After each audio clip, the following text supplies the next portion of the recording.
Hello, everybody. Welcome to Darren After the Credits, episode 124. I forgot what show is called for a second. I almost said X-Men 97. That's not right. Welcome to the show, everybody. A better show. Kidding. Welcome back to X-Men After the Credits. This is Darren Nation. We're going to be talking about... I don't know. Yeah. The lost pipeline of X-Men content. I don't know. It feels weird doing the show on Tuesdays. It feels wrong. It feels... Hey, back-to-back Tuesdays. I know, 2 Tuesdays in a row. Last week was because I wanted Ben on the show, and I was like, well, it's the final episode of The Boys. We got to have you on. And then Hey, it was a vibe. Had some plans over the last couple of days, so I was like, can we just move it like 24 hours? That'd be awesome. But how's everyone doing? Obviously, Taz is here. Say hello, Taz. Hello. How's it going? Ben is here. Hello. First time in a while, you two on together. It feels like I keep like alternating you guys, like one on, one off kind of thing. I haven't been able to do Mondays in a while, but You're here. hey, my final for next week. So after next week, I should be able to do consistent Mondays. Nice. All right. And then Jake is here. Welcome back, Jake. Hi there. I think one of the last times you had me on this show was when we were talking about this show again. I think that's one of the last times I was on After the Credits was when we were talking about season 1 of this. No, we did. No, it wasn't. We did Black Panther, man. We did Black. Oh Panther. yeah, Eyes of Wakanda. Because you and Taz were talking about, I think, Dexter, and I'm just chilling over there playing on my DS for like 20 minutes. You're right. You're I right. remember Oh that. my gosh. I'm just like, I don't know what they're talking about, but I'm over here having fun. Jake in the comments. That was a while ago, man. It's been a minute, yeah. Wait, if I'm down there, how am I here? What's going on? Are you Nightcrawler confirmed? Can you be two places kind of at once? I can't do a German accent, so that one's out the window. Clone then. At least not a good one. Oh, there you go. Could be a clone. Could be. Hey, you know what? Friars? Mystique's had multiple Yeah. kids before, so. Yeah. Oh, actually, I hope I'm not that other asshole. That other kid's kind of a dick. But yeah, it's gonna be kind of a chiller stream today. Obviously, our main topic is going to be X-Men 97 as we're taking Taz through the series. This was the week. This is like the main reason I wanted to do this kind of rewatch with you, Taz, because I was like, I want to talk about episode 5 again. I legitimately one of my favorite episodes of television, probably of all time. So good. So We will remember it forever. And I don't Under the think man. you were spoiled for what happened in it. Like the way you were talking, you seemed So to know. I knew one thing going into it, and that was like the big death of the episode. But Okay, outside of that, I didn't know like how comic booky they were going to get with everything. So. Yeah. And it just one thing after another. Like, really, when they started the clone storyline, what was that? Like episode 3 or 2? I think It was the end of episode 2. When she End of just 2, showed end of up. 2, Yeah. beginning. Well, really, like episode 3 onwards was kind of like the big stuff. And then what was it? Was it 4? That was the one that was the split episode, right? Yeah. Was the half and half, which like Yeah. take it or leave it. That one kind of It's quite easily my least favorite episode of the season. It's the only episode Yeah. I don't love. But even then, I wouldn't say that episode's bad necessarily. I not think they bad. just. it just wasn't as interesting. I think I mean, as everything else because of Yeah. all the craziness going on around it. Yeah, it It stands out. comparatively Yeah. makes it lesser. But Like on my not to- rewatch, it's probably the one I'm least excited to watch. I agree. Yeah. I think they did the split because like the whole the Mojo story on its own couldn't take up one episode, and doing the whole life death storyline all as one might have been a little bit too long. Now, granted, it does feel maybe a little off to have that Storm storyline start in 4, completely halt for episode 5, and then pick right back up. Yeah. Never mind. It had a few weird pacing issues for me. Yeah, sorry. Yeah. I have to remember Taz hasn't seen any of this yet. yeah. I should say up front, and we can actually just start with X-Men since we're already here and it's already going that way. But I will say, no spoilers post episode 5. Also, if somebody slips, I don't mind. Like it's not a big deal. That's on me that I haven't seen it fast enough, and by the time I get to it, I probably won't remember it anyway. I'll say So that don't worry about episode- walking on eggshells, but like, try our best not to. Yeah. I should also say to the people in the comments, obviously we had a trailer this week as well. Try not to talk about the new trailer that came out Although I will say it looks fucking awesome, and I cannot wait. So the only thing that I heard about that trailer is that somebody from a very very popular movie that came out recently is going to be voicing a character in there. So I'm excited about that. So. Mr. Obsession. Yeah. Yeah. Oh! We got to take some time to talk about that. Which was a spoiler, Taz. I will say that was a very big. I had to think. So I mean. I had to think. It makes. It's like, what trailer are they talking about? I mean, it makes sense after what we see in 5. So. Yeah, but let's just do X-Men now since we're already here, and then we can. Yeah. By the end, if we have time, we'll talk about some of the trailers and stuff we got today. Let's talk about episode 3 first. That was supposed to be last week, but we kind of kicked you out, Taz, to talk. We'll talk about a different show. Yeah, Fire Made Flesh. A lesser show, to be fair, but still. It's fine. I just on my calendar instead of after the credits, I just put cry for 2 hours, but that's okay. Don't worry about it. Episode 3, I low-key think might be the most underrated episode. It's a great episode. It was really good.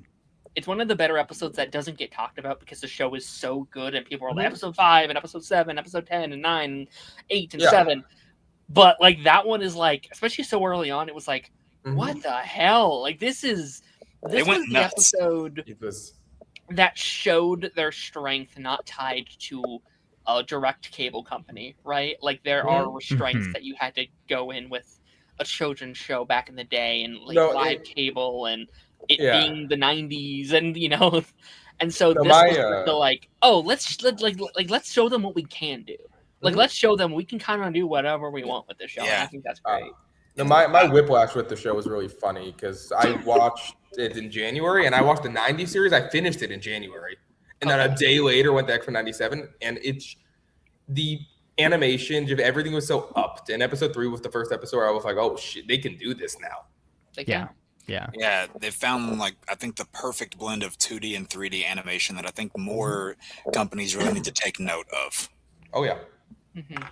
Yeah, I mean, you guys weren't in here when Darren and I were talking about the first couple that I watched, but he had me watch the finale for the original series before I hopped into 97. Because it had been a while since I had seen it and everything. And I'm very glad that I did as well, because the first time that I tried to watch the show, the reason I didn't continue watching it is because I felt like I was being thrown into a story that had already been going, and I'm like, I don't even understand what's going on here. My brain just can't compute right now.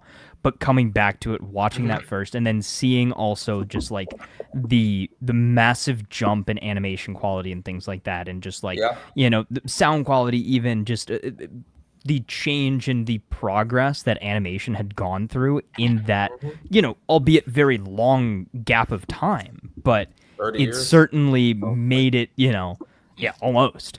But it certainly made it feel like something new, but still familiar, at least in those first couple of episodes. But I do think episode 3 is the big, I guess, tonal shift where they really kind of start going into, okay, no, this isn't just a continuation of the old series from the 90s that you guys remember, but this is now its own entity, and we're going to kind of deviate from the safe traditional path that you're used to, and we're gonna tackle some pretty crazy, pretty tough storylines, and also very comic booky storylines. Even then it kept the tone of that original series too. It was almost kind of seamless. I mean, as somebody sorry. Go ahead. I was just gonna say, as somebody that grew up watching that show on repeat and seeing a lot of those episodes, recording them off of my grandparents' DVR, that's how dated this goes. But I would still collect a lot of those things on VHSs and DVDs because they would release it in volumes, and that's how you had to do it because they couldn't obviously have it all on one disc. At least not back then, they couldn't. But seeing it back then, Taz, I think. It was the right call for you to see at least the finale going into 97 because it's more impactful when you know what Charles does at the end. And I think the last season in particular gets a little bit of flack just because just because the animation budget went down a little bit, and I won't lie, you do notice it. It's very noticeable. You definitely do notice it, but also like they were working with very limited funds at that point, so they kind of did the best that they could with what they had, and the fact that they still made a tangible ending. And I wouldn't even say just tangible ending, but a good ending to a long-running show like that was impressive. Yeah. Also, just like Marvel TV in general, everything was in jeopardy back in the 90s. Like that was the year where Marvel was getting sold, so everything was getting canceled. So the fact that X-Men was able to actually pull off a finale, I think if I'm not mistaken, it was the only one of the 90s shows to pull off a finale.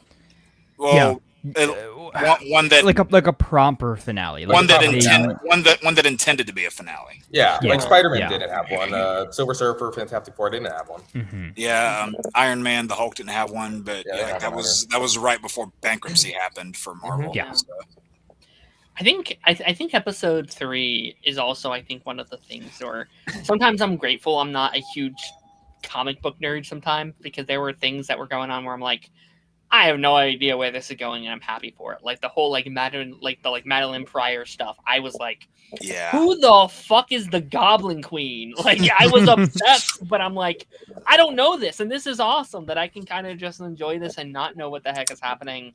I was grinning ear to ear. All I thought about was like, man, they'd make a lot of money in Marvel Rivals if they sold this skin.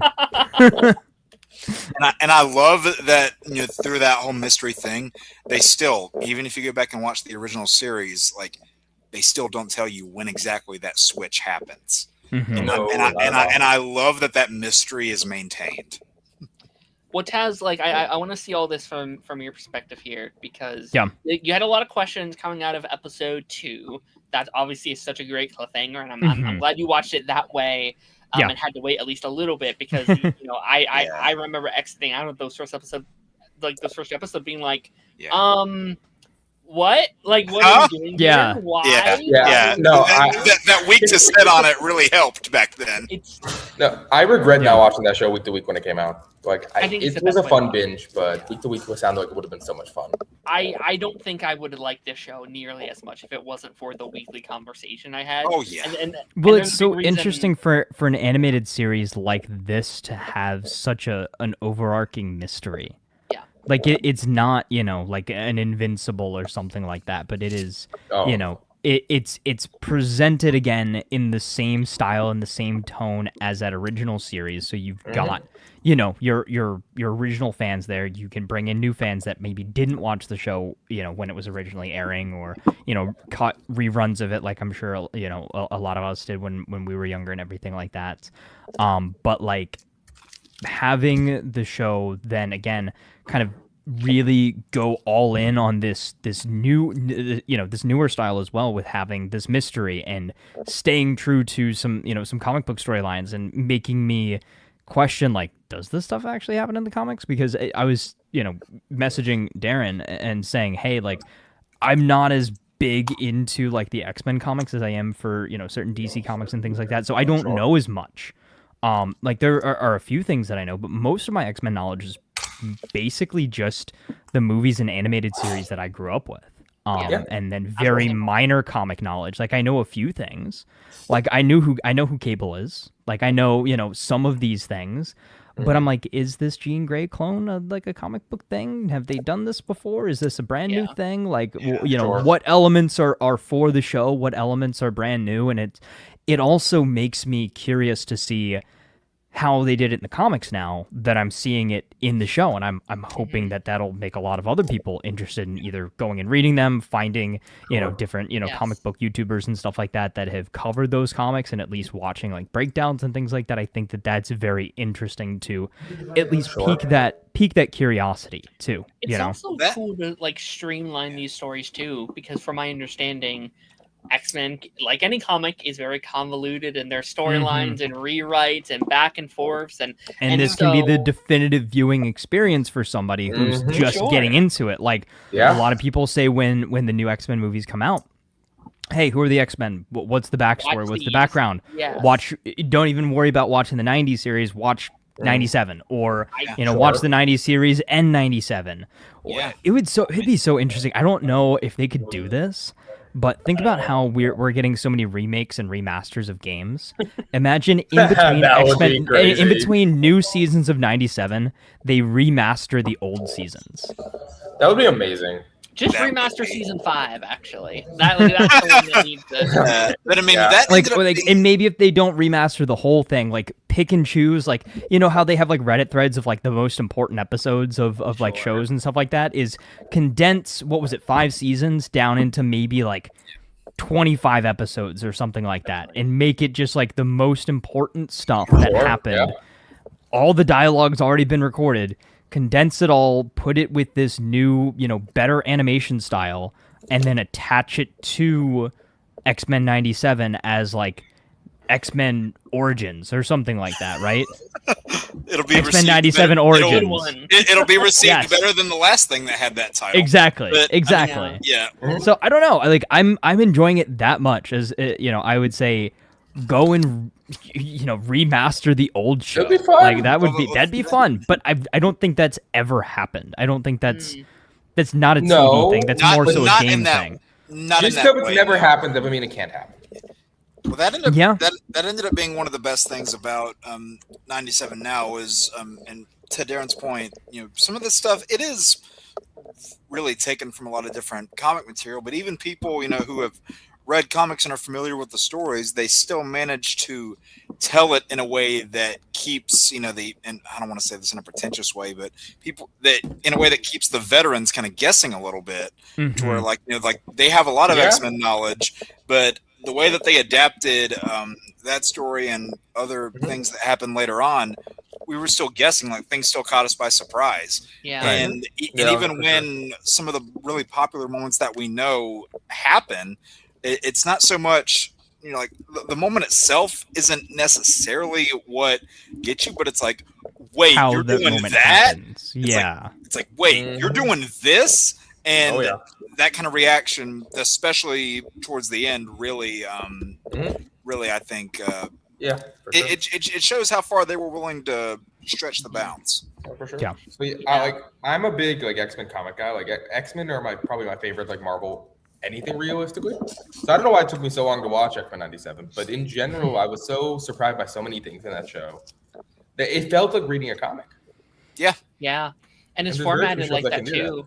Like each episode kind of feels like an issue of a comic book, and then you have to be like, well, I can't wait till next month to get the next issue. Yep. Yeah. Back at Comic-Con 2024, I got a canon X-Men 97 tie-in issue that I love. Great story. And it feels like the exact same. Is it this one? Yeah. No, it's not that one. It's I'll see if I can grab it in a few minutes. Actually, I might have it in my apartment. I'll see if I can grab it in a few minutes. Which I've been starting to read through this one today, which is it takes place right before the start of season 1, and I'm like, oh, they do so many little things in here to make that first couple episodes feel really cool. Being like, oh, this thing was set up and this thing was set up, and it's probably written post the season being written, so I guess it's not really set up, more retconning hey, here's a bits of whatever, but. It just adds more to your wider Marvel universe, especially one like this that was built up and established decades ago that they're still trying to do things with. And if I'm being honest, just because of how successful this has been, I want to see the same treatment for other properties of that era. Yeah. I mean, give us a Spider-Man 90. Give us, still Spider-Man, but Ultimate Spider-Man, or what was it? Spider-Man Unlimited. That's what it was. I just want more animated comic book show adaptations, because it feels like they're so I know you don't like the show, Jake, but I want the Invincible treatment done for a lot of these comics, being hey, there's 80, there's 20 years of this comic, run or whatever. Just adapt that run into an animated show, and then that gets more people into that comic run that it's based on. I think that'd be great. Yeah, because as good as a handful of some of those movies might be, depending on what story you're adapting, it's really hard to condense some of those stories into a movie, for one thing, Dark Phoenix. But also, twice. Exactly. Yeah. But it's also, as much as, as good as some of those live action films might be, I feel like doing it in live action really limits your visual potential. And I think especially the further on you get into this season, you'll see how nuts the visuals can get. Yeah. Darren knows immediately what I'm referring to. Makes me cry for Invincible. I will say, going in and watching this and seeing the animation style, like especially too now coming off the heels of Maul Shadow Lord, which was easily the best looking animated thing I had seen in a while. This is right up there. Like this is really solid animation. And we were really solid animation because like some of the art we had seen kind of looked a little like What If inspired, which I don't hate the way What If looked, but it looks generic. What If looks generic? That's the problem. Yeah, I mean, but this again looks like a natural progression of that 90s series. It looks like, what if X-Men from the 90s came out today? And that's exactly what it is. It's just, lines are sharper, details more, is there, colors are a little bit more vivid, and, set pieces and backgrounds and stuff like that look great. And the only thing I guess that you could really say as a negative to something like this versus Invincible is now Invincible's coming out yearly. This will be 2 years between seasons? No, they actually said they're going to do it yearly now. So it is 2 years between seasons 1 and 2. And then it'll be yearly. They are going to drop seasons yearly, and we did just get a season 4 announced. In fairness to the show, Season 2 has been done for a minute, basically. Yes, they had at least a year. So they've been working on 3, and by the time 2 is coming out, they'll be working on they're ahead. Yes, they are. So the reason that they waited that gap was so that they could get ahead on season, so that now we can have yearly releases. Yes, without a quality drop. Okay. Yes. Last year was also booked for TV shows. It was very good. Because just for that makes sense. Just for a bit of context, in September of last year, I met up with one of the cast from the show again, Lenore Zahn, who does the voice of Rogue. Oh, yeah, I've met her. Oh, wow. Yeah, I've actually met a handful of that cast plus the creators. But I met her too. They're very nice. Yeah, very, very nice. I saw her I lost count of how many times at this point. Hi, Serenity. But at that point, she had said that she was currently recording for the 3rd season, and that was 8 months ago. So that kind of tells you how far ahead of the curve they were, because when I went and saw them all for the first time back in November of 2023, we were still like 5 months out from season 1 of 97, and they were already a good way of progress into season 2. So they have been ahead of the curve for a minute. Yeah, I actually remember. Sorry. Go ahead. No, I was going to say, I remember back in 2022, I was at LA Comic-Con, and I met Lenore Zahn and Cal Dodd. And they were so excited about X-Men 97 coming out. Like, they were so excited about the new show and stuff. And they were already working on the 2nd season then. And that was 2022. Yep. And it should also be stated, too, like, I think a break was needed for the best dealing with the whole Bo DeMeo stuff. Like, we had a year of burning that bridge, letting all the drama settle. And now I do remember when that stuff was happening, and I was like, I guess I'll let this all die down before I watch the show. Well, who knows what's going to happen? When it was coming out, people were like, why do you fire this guy? And then when the show was coming, we were like, okay, seriously, why do you fire this guy? This show's amazing. Here's my take, and then I do want to get back to the episode itself. But it's technically not confirmed. We still don't officially know everything. But everything he's done since his firing, I'm like, he probably deserved it. Every week, it's him being creepy on Twitter and having a temper tantrum, being like, "Join my OnlyFans, and I'll tell you the truth." It's like, all right, man. Also, the amount of hate he's throwing towards X-Men 97 on Twitter is really funny.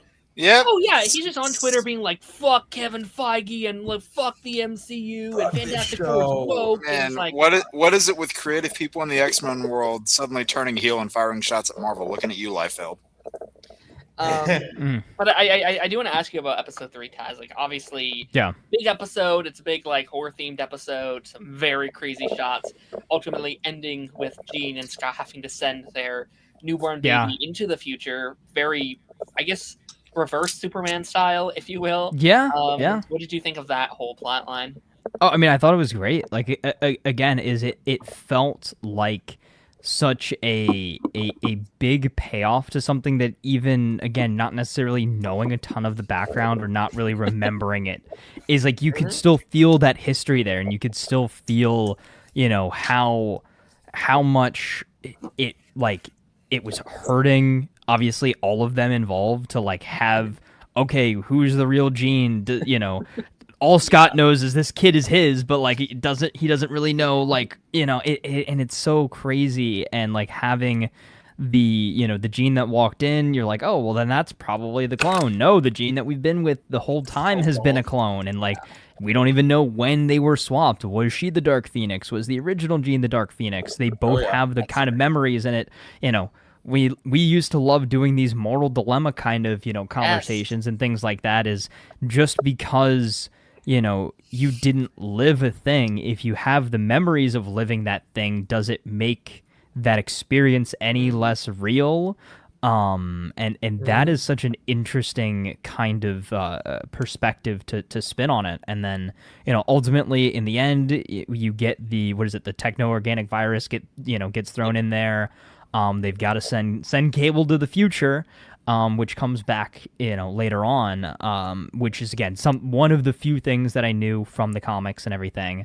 Then Clone Jean leaves at the end of the episode, gives herself the Madeline Pryor name, and then leaves the original Jean to pick up the pieces in the X Mansion with Scott and everybody else. And then that gets carried on a little bit further in episode 5. But I think Mr. Sinister stuff, all of the Do you know different him? Yeah. So and I know a lot of people were talking about Mr. Sinister even I think back around the time like New Mutants dropped and stuff like that. Thinking He's supposed to be the villain. They could in, throw, like, exactly. Yeah, that because they teased him at the end of Apocalypse and ultimately did nothing with it. Yep. Which I think ideally in a perfect world, main villain for the next X-Men movie. That's exactly what I've been saying. Yeah, I think he's a great starter villain. Well, I literally almost. I'm sitting there, I'm watching this show while I'm walking on the Stairmaster at the gym, and like when Beast is like, there's only one scientist who could be responsible for this. Some call him Sinister, and I was like, Mr. Sinister, and then I'm like, just like sitting there about to freaking cheer about all this, which is great. Yeah. But I thought it was a really good episode. That was like. Episode 2 was my favorite episode of the first couple. Then episode 3 became my favorite, and then now probably episode 5 now. You'll notice the pattern. Every episode usually better than the last. It gets and I like how they use this episode to kind of tackle into everyone's insecurities. Yeah. Like, I think the moments in this episode is very important to where we go in episode 5 with Remy and Rogue and their dynamic and. The Wolverine and Morph stuff is interesting, and like the like Magneto setup is very interesting. Like there's some really interesting stuff there that I mean, everybody's going through it. Like, obviously the big focus was on, Scott, Jean, their son, Clone Jean, Sinister, all of that. But like everybody else has still got a lot of stuff happening. There's a lot of moving pieces, and they're doing very well with juggling everything and not making it seem like one person's getting too much focus or one person's not getting enough focus. And one of the biggest things that I've noticed in this versus say like, the X-Men movies where they're all Wolverine movies, which nothing against Hugh Jackman. I love Hugh Jackman. I love his Wolverine. But it's nice to see though a show like this really focusing on your core X-Men characters. Is Wolverine's like very sidelined. Scott. Yeah, Wolverine is a side character. He's just another X-Men in this one. Yeah, like he's popular because he's Wolverine now because Hugh Jackman made the character popular. But, Scott is your leader, Jean is second in command. Like you're getting a lot of that, Yes. And in direct opposition to the movies, Scott is an absolute badass here. Yeah. The Cyclops revolutionism. He's about to have a hell of a year between season 2 of this, Marsden coming back in Doomsday, plus they're about to add Cyclops to Rivals. Holy shit. Yeah, well, the only thing that's setting the the Cyclops supremacy back a little bit is if you guys, I'm sure we'll talk about it later, saw the gameplay for the Wolverine game where you got I've got one very hot take about that I will I'll throw in there. I haven't seen it. Hey, we're getting. Oh yeah, you weren't on there when we showed the gameplay, Darren. I've been busy. Yeah, I'm excited to hop in and talk about it. Before we move on to episode 4, I do want to shout out one of my favorite moments, probably from the whole show. It's like it's on my long list of favorite moments of like Scott's inability to let go of Nathan in episode 3, it breaks my heart every time. Of just it like, does. No, it's and so I think it hits even harder if you've seen the original show. I do think that's one of the moments that is heavily built on seeing Scott's background, seeing the history with his father, seeing how he grew up, and then his just like, I can't be here. I can't betray my son like he betrayed me. Like that stuff fucking wrecks me. Yeah. Time. And if you know the part of the original 90s series that dives into Scott's family history, that hits even harder. The original 90s series is so underrated, man. I mean, so I feel like maybe this is coming off as pretentious. These days, I feel like more people respect it more than they like it. Oh yeah, I agree. Like I don't think people just go back to watch the 90s series. I mean, I have it like whenever I have a free morning from work, I just turn it on with like a morning coffee. Yeah, it's my third favorite of the superhero animated show from the 90s. I think it's my favorite animated show of all time. Oh wow! But I mean, I'm incredibly biased. I have a long history with it, so yeah. I'm a BTS guy for some more reason. We want to talk about that holds my number 2, but fair. Sorry, Darren. You're good. We won't talk about this one as long because obviously there's not as much to talk about. But I do want to talk about episode 4. I do overall agree with you, Taz. It is technically my least favorite, and I think I think overall its pacing is probably my biggest thing, and how it's split up is a little weird. I do think it's a very important episode because I think it's the episode that is repping the 90s template a little bit. Like, I think they wanted one episode that was like, hey, let's just have fun for like 15 minutes. Like, let's have one little kind of romp. And I will say this is the episode that feels the most like an episode that would air on like, you know, Cartoon Network or, you know, Disney Channel or whatever, right? Is like, it's just kind of like filler, maybe kind of not really the best way to describe it, but just kind of like the Jubilee half is what I'm referring to. Is like it's just like it's just kind of like again like quick little 15-minute Saturday morning cartoon, not really that consequential, just fun in and out adventure that showcases some powers and showcases some villains and stuff like that. Gives you some little character development that I'm sure will carry on to future episodes and things like that. So it's not completely filler. Again, not a pointless episode, but one that say if you missed it that week, you wouldn't necessarily be that out of the loop. It's just a weird episode to put right there for me. I'll say that I did love how that story at least gave and I don't know how many people noticed this, but that I can't remember what the character's name was now, but the TV guy? No, I know who Mojo is, but the antagonist that Jubilee and Sunspot face at the end of that storyline. I can't remember the character's name, but a cool detail is that it's actually voiced by the original Jubilee actress, Allison Court. Yes, because it's a new. Because there's a new Jubilee voice here. Because the only ones that really honored. There is something so beautiful about the older Jubilee getting to voice an older Jubilee as like a great. I mean, they do that a couple times because I mean, certain characters are the exact same characters like Rogue, Beast, Wolverine, Storm, and Sinister. Yeah, well, those are the only people plus Nightcrawler that are like the official, ones that are the same voices. Because I mean, you have a new voice for Cyclops because Norm Spencer passed away. Yeah. You have a new Jean Grey who was actually the voice of Black Cat in Spider-Man 90s. But the original actress just returned to voice someone else in that show, I believe. Yes. Yes. And you have a minor character that pops up later, and then the original Gambit from '92. Is actually back in '97 now playing Cable, and there's a new Gambit. So little detail. Well, I believe there were 2 Gambits in the '90s. Don't know why they replaced him after season 3 originally. I believe that was Storm that got replaced halfway through. Storm? Okay. Because season 1 and 2 had a different voice for Storm, and then Allison Seeley Smith carried on from season 3 onward. Okay. Yeah. Do we like Mojo as like a villain? He's like to leave it. Like again, I think he's like the MODOK of the X-Men. He's just there. Yeah, I enjoy him. I like. I like hating him. I think it's kind of my vibe. I'm like, he's back again. All right. I think he's very like Goldface. Like from the Flash, where like I hate when he shows up, but it's kind of fun being like, all right, let's do it again. I mean, I'll say this: in the original show, he was always one of my least favorite. Like, oh, we're back to him again. Then when he appeared in X-Men '97, when he appeared in X-Men '97, I was like, oh, this guy, I remember him.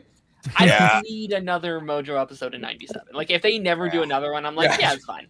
I think any one was good. I will say, and this is just something that I'm not upset that they didn't put it in there, but I would have just loved if there was a nod to it.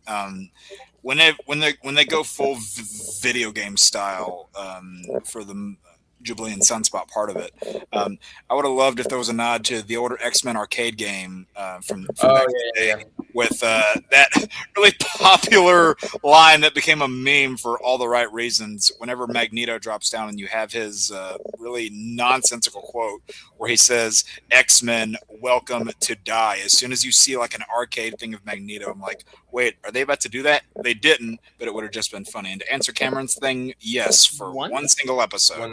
Which is one of the best episodes of the whole show. I love it so much. Yeah. I'm like, no, stay! Like, you're so cool. And then he so cool, hey. Darren. Bring back Iceman. Bring back Iceman. Yeah. We'll see. Trade him. Nope.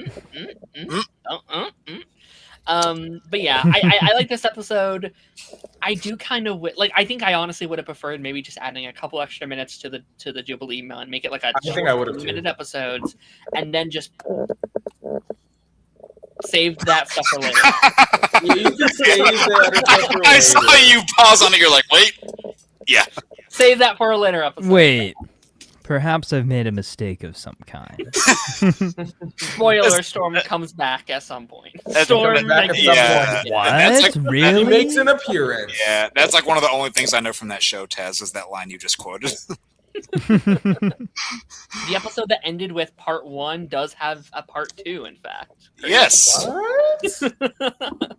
What up, Phil? Hey, buddy.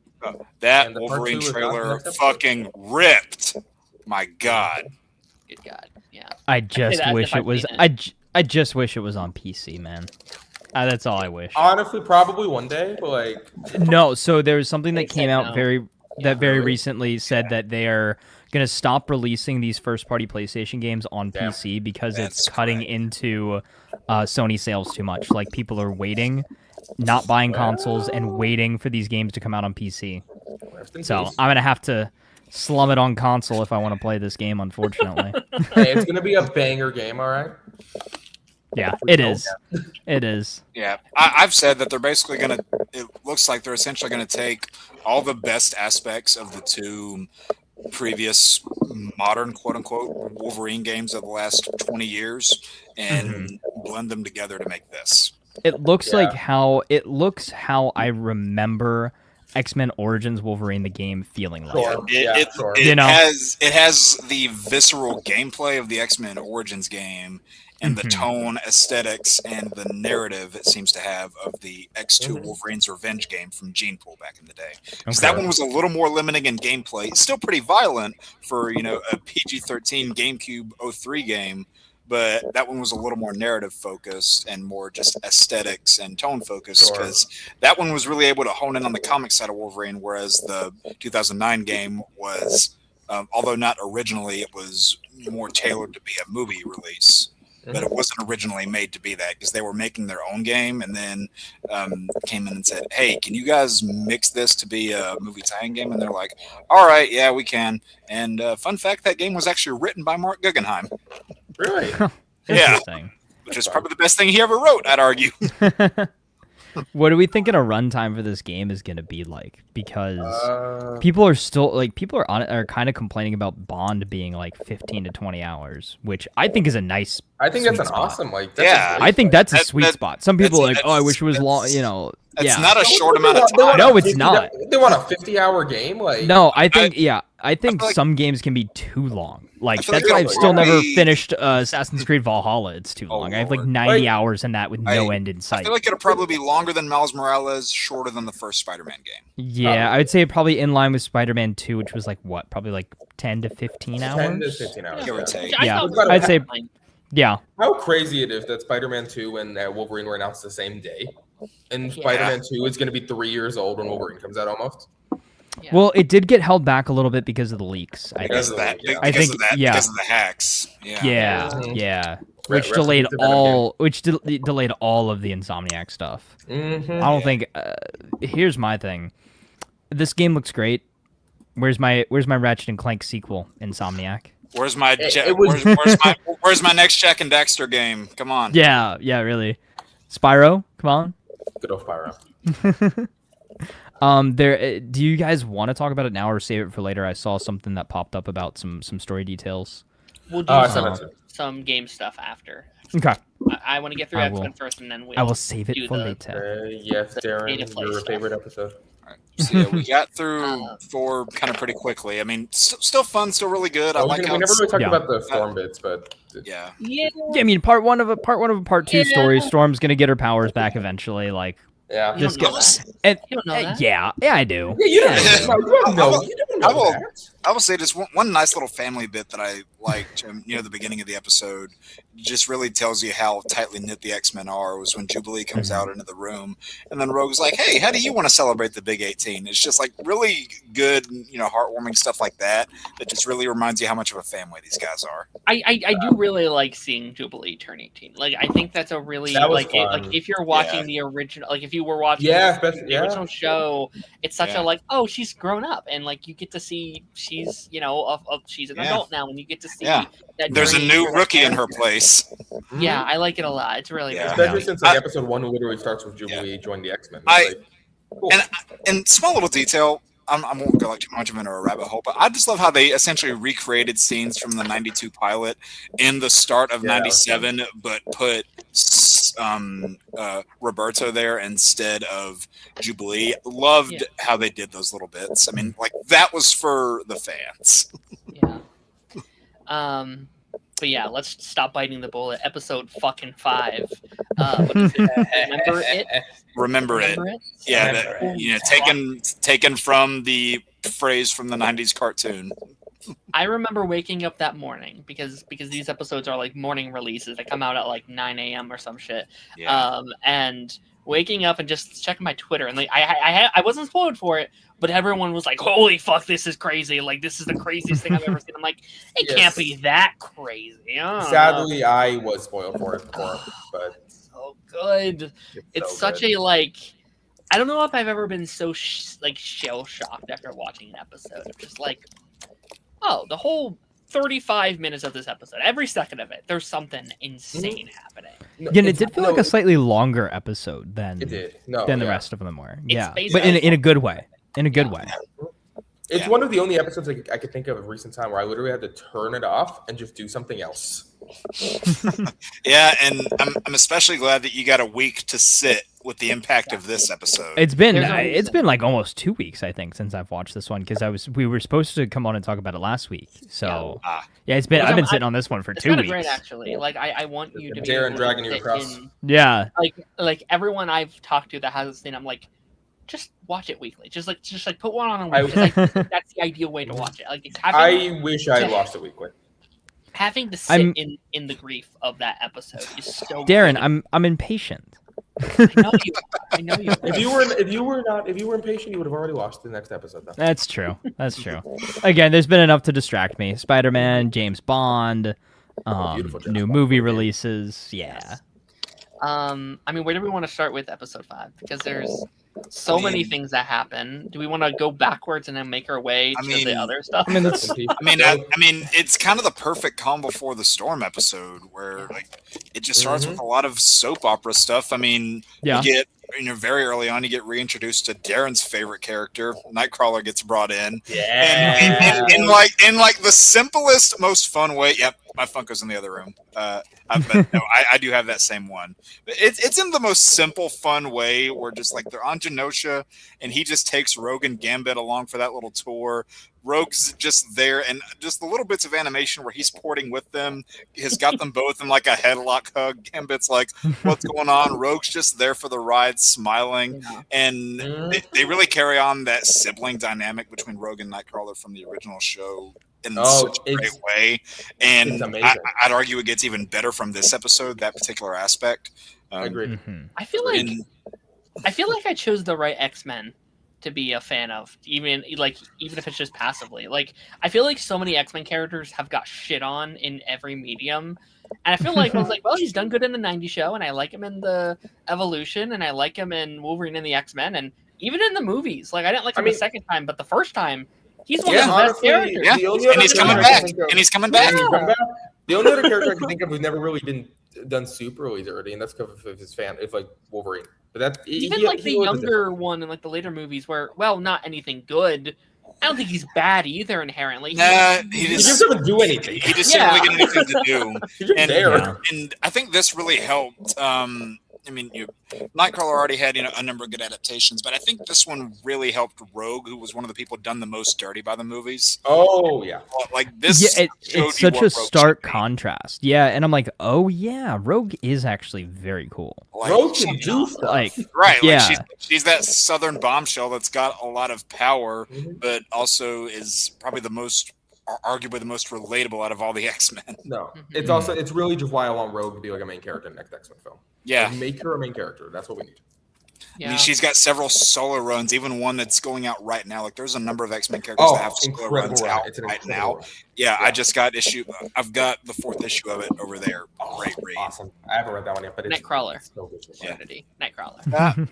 Nightcrawler. But yeah, no, it's funny because I think in any other episode that would have been my favorite moment of just having like Nightcrawler back. Like I would have been happy there, just like, all right, awesome, he's back, he's cool. That was just getting started. And yet it's like the least crazy thing that happens that episode. It's the most roller coaster episode. Like it's so like just it's what is actually a really good comparison. I'll use an Arrowverse example here. The first big Zoom episode on The Flash. Calm 30 minutes, batshit insane 10 minutes. Sure. Yeah. Oh, yeah. Yeah, that makes sense. I watched this today with someone who has never read an X-Men comic, has never seen the movies, has never seen the animated show, or like 97. I just put it on with him there. He didn't even know the theme song. I was like, haven't you heard this theme song? I was like, no, I've never heard of it.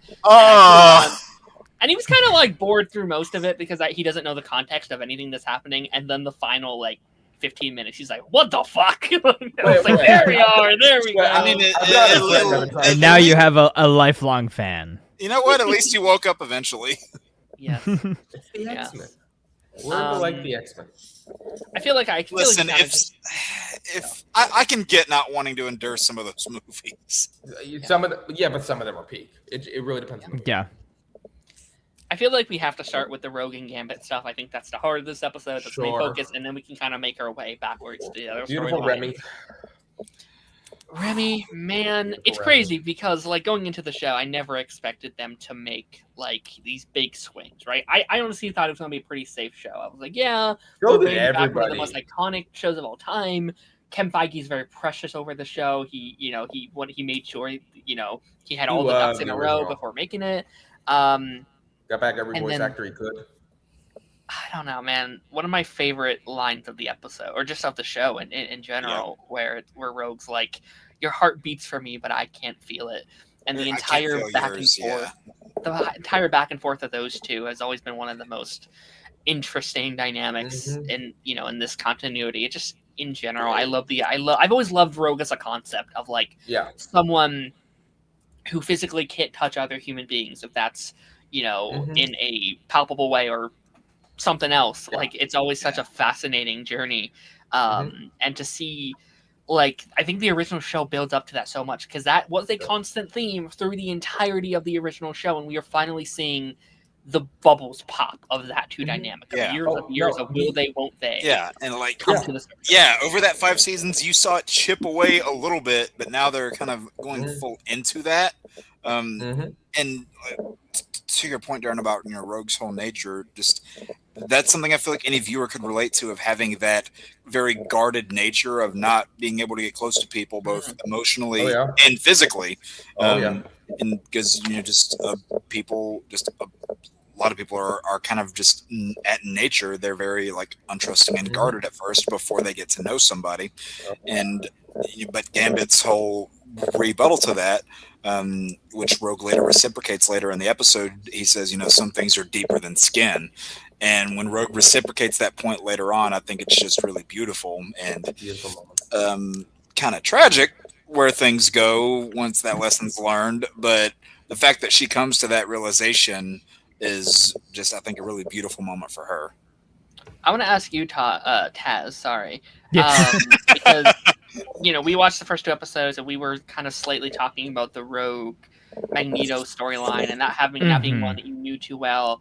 Now that you kind of get to see the history behind it, their dynamic before, what's your kind of thoughts on this whole thing? Because I think this is probably the most controversial aspect of the show.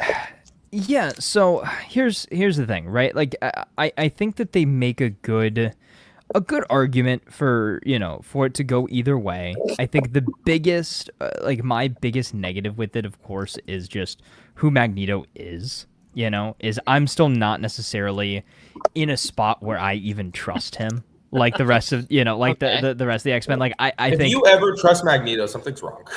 Yeah, so he still being one of my favorite characters. I think, Darren, if you're claiming Nightcrawler is your favorite, right now, I think Magneto still would be my favorite character, just because I love a complicated character. No. Yeah. I love a villain turned anti-hero, which is kind of where he's at right now. That's kind of how he always is. Like, yes, he is a villain. Yes, he is the leader of the Brotherhood of Evil Mutants most times, but like he's not the worst guy in the world, right? Like he will always team up with the X-Men when it comes time to fight the Sentinels or do whatever. Like he cares about his people. Exactly. He cares about his people, but he also cares about Xavier and what he wanted and trying to carry on his legacy. And I think that is such an interesting direction to take Magneto this season, and to have him come in there, lead the X-Men, and then now have this storyline where he is given trying to be given ownership of this mutant sanctuary, basically, right? And then wanting kind of that X-Men representation, with asking Rogue to rule with him so that he kind of has that little bit of balance there, which again is a very interesting angle to take. And it seemed like for a while that they were kind of just gonna go that direction, and it seems like, but very much so, kind of right at the end, Rogue sort of realizes, hey, what the proper direction to go in is, and kind of chooses Gambit, but maybe a little too late there. Yeah, sure. Yeah, I mean, there's sorry. Go ahead. No, you go ahead. I think there's been some really interesting commentary on this episode I've seen recently, which I've tried my best to steer clear from, because I don't need to get on Twitter arguments. But the whole thing was like, well, why should Rogue be sad if she cheated on him? Like that's the big argument happening right now, I think. And were they ever really together? That's the big thing. It's like that was my question. Yeah, they were always on it. They were always very on and off in the original show. And going into the show, it's like... I wouldn't even say on and off. It's like it's always been like they were kind of a thing, but unofficially. Wait, her and Gambit? Yes, her and Remy. I mean, they you knew Rogue wanted to at her core, but was just always kind of very guarded. She always said yeah, but especially in the later seasons, she always came to Gambit's aid whenever he needed it, like in that one Thieves Guild episode that's very centered around him. Even though they couldn't have that kind of physical relationship, she was always very, and I don't mean to say this in a bad way, but always kind of very possessive of him, but in the way that in the way that wasn't viewed as creepy, because let's face it, or obsessive. Yeah. Obsessive. Yeah. But I mean, let's face it. Gambit's heart was not going to be for anybody else. So he was completely fine with that aspect of things. And there's even a moment in the last season where Rogue is trying to introduce herself to some humans just as like a show of trust, and without Gambit even being there, she introduces herself as Miss LeBeau, and then at the end of the episode, Gambit hears her addressed that way, and he goes, "So when's the wedding, Miss LeBeau?" Rogue's like, "Shut up." It's stuff like that where it's like you know there's the thing there, even if they don't outright say it. Right. Oh yeah. Yeah, and again, like that's kind of my thing where it's like, I think the whole point of the story is that like she was wrong, and it's her like realizing, like finally putting a face to it, like, oh wait, now that I realize, like now that I've seen what it could be like without him, I realize. Don't know what. Right, is like basically is she was falling back into this old, this old way of life because Magneto was there for her at a very, troubling time, this, that, and the other, and then Plus, she could also physically touch him, so right, and that kind of, she saw something that she couldn't or wasn't able to have for the longest time, but then realized like it's right, but then realized, hey, it's not worth it if I'm not, not actually with Gambit in this scenario. You know what I mean? It's that classic thing of like not realizing what you have until it's gone. Right.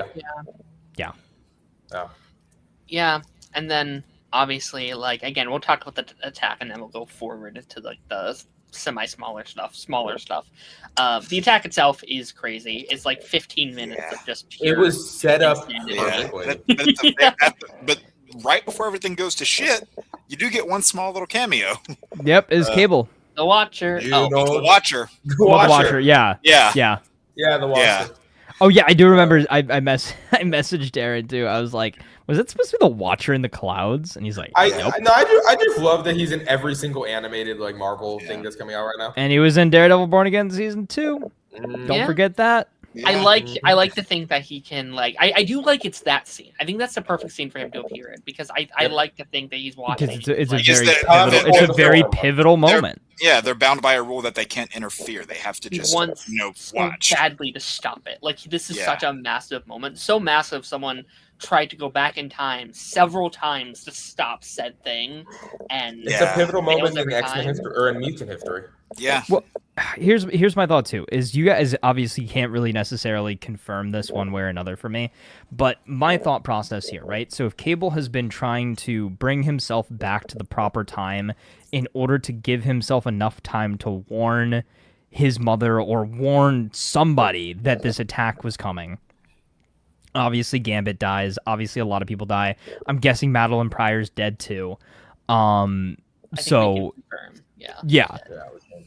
Do we see a world in which Cable eventually does it right and prevents this from happening? And all the stuff that we see post episode 5, good and bad, gets erased in a future season once Cable is actually able to successfully complete his mission of the proper warning. Or at least a lot of things change. That'd be fun. Yep. Very Flashpoint coded. Very dangerous. Yeah, love a good Flashpoint. But yeah, and that's what I was going to say. Or is this an event that has to happen? While as devastating as it is, does it always have to happen? A fixed point. I think that a canon event, so to speak. I think it won't be able to be rewound necessarily, but certain things might be able to be altered from the event itself without so damaging meaning we could maybe save some characters that don't make it. Is kind of my point here. Is maybe not stop the event entirely, but No it's comment. a plausibility. No comment. No comment. Do you Good. think Okay. Magneto That means I'm on the right track. Magneto gets pretty blown up. Do you think he survives? And who does? Magneto? Magneto? Oh, he's fine. He's fine. Don't worry about that. I love that moment, by the way, where like as that explosion's happening and he talks to Leech in German, he's like, "Don't be afraid, don't worry," because Magneto's having clear flashbacks to what happened to him as a kid. Oh yeah. And even and the showrunners even said with this episode that they kind of intentionally went to wanted to give off kind of that 9/11 type feeling, And Yes. you really, it's there. Oh, it's there. You really feel that from not only this episode, but also a future episode where you see the aftermath of it. It's that same sort of tone and feeling. I can't help but cry every time I watch the ending of the episode for that exact feeling. And it's not even like the event itself. It's the team watching it on TV. It's Beast. Yeah. Oh my god. Like the silence on the screen. They're all trembling. You fade to the like what is it, like I can't feel you moment as it cuts to black. Yeah. Sobbing. Yeah. Fuck. Yeah, I mean that's kind of my reaction when I finished this episode. Is I just sat there and I'm like, what the heck did I just? It's just soul crushing that that's the moment where her hand actually is on his face is when he's gone. She can't touch him until it's too late. Yeah. Right. Like that is how really crushing it gets. And I guess kind of rewinding back a little bit, from that whole side of things, there are still a lot of very intense moments before that happens. Oh yeah. Absolutely. In particular with Cyclops in this episode, who has got two of my favorite scenes. Yep. One of which is that whole sequence where he's being interviewed. And like after what he's just had to do by sending his son into the future, you see him just kind of lose it on live television and deliver, I think, one of the best moments of the episode where he says, like it's a good thing that we mutants do exist and that we're here because it's the only reason people like you are still alive. And it really it gave Cyclops a bit of an edge that I didn't necessarily think he had in him. But it makes sense though because what he just went through and like that kind of protective nature with his son and everything like that, right? And then now how is he going to react to, him and Jean kind of had a bit of an argument this episode too about Madeline Pryor because of the mental connection and stuff like that, and he probably didn't necessarily know what was going on because he had to cut it off once she told him to, hey, what the heck are you doing? Well, that was also one of the best moments, I think, whenever him and Jean are arguing. She's like, these are the only things that I remember. It's like, are you remembering it or are you feeling it? It's like stuff like that. Like, you just don't expect the dialogue to hit as hard as it does. Right. I remember something too, something along the lines of basically like, if you don't know what you remember, how can I trust you kind of thing, right? Like, if you can't trust your own memory, how am I supposed to trust your memory? Sure. And there was a lot of it too. I did, on some level, like that scene too with Jean and Wolverine down like kind of in the, what was it, like the pond or the lake or whatever. And then both kind of talking about their, messed up memories and pasts and stuff like that, because that is a very similar connection there. And then they had a little thing there, but he was like, nah, go. I'm so glad they put that to bed, and Logan was actually the sensible one there. He's like, no, you're Jean Grey, he's Scott Summers, that's the rule. It's like, this ain't the movies. Go be with go back to Cyclops. Hugh Jackman would take that opportunity, was like, fuck yeah, all right, let's do this. But I love that she's like she's in a place of like vulnerability. She's in a place that she doesn't quite know who she is, and she kind of wants to comfort. Like Logan was one of the first people that she remembered, which is interesting to me. That is very fascinating. And I even remember when this episode was airing, and I think this is actually a bad thought, and I do apologize, but like I remember at the time being like, well, there are two Jeans. There could. I don't know. Maybe you get a Jean and you get a Jean. Again, probably not the best, state of mind. And like, even then, would Wolverine do it?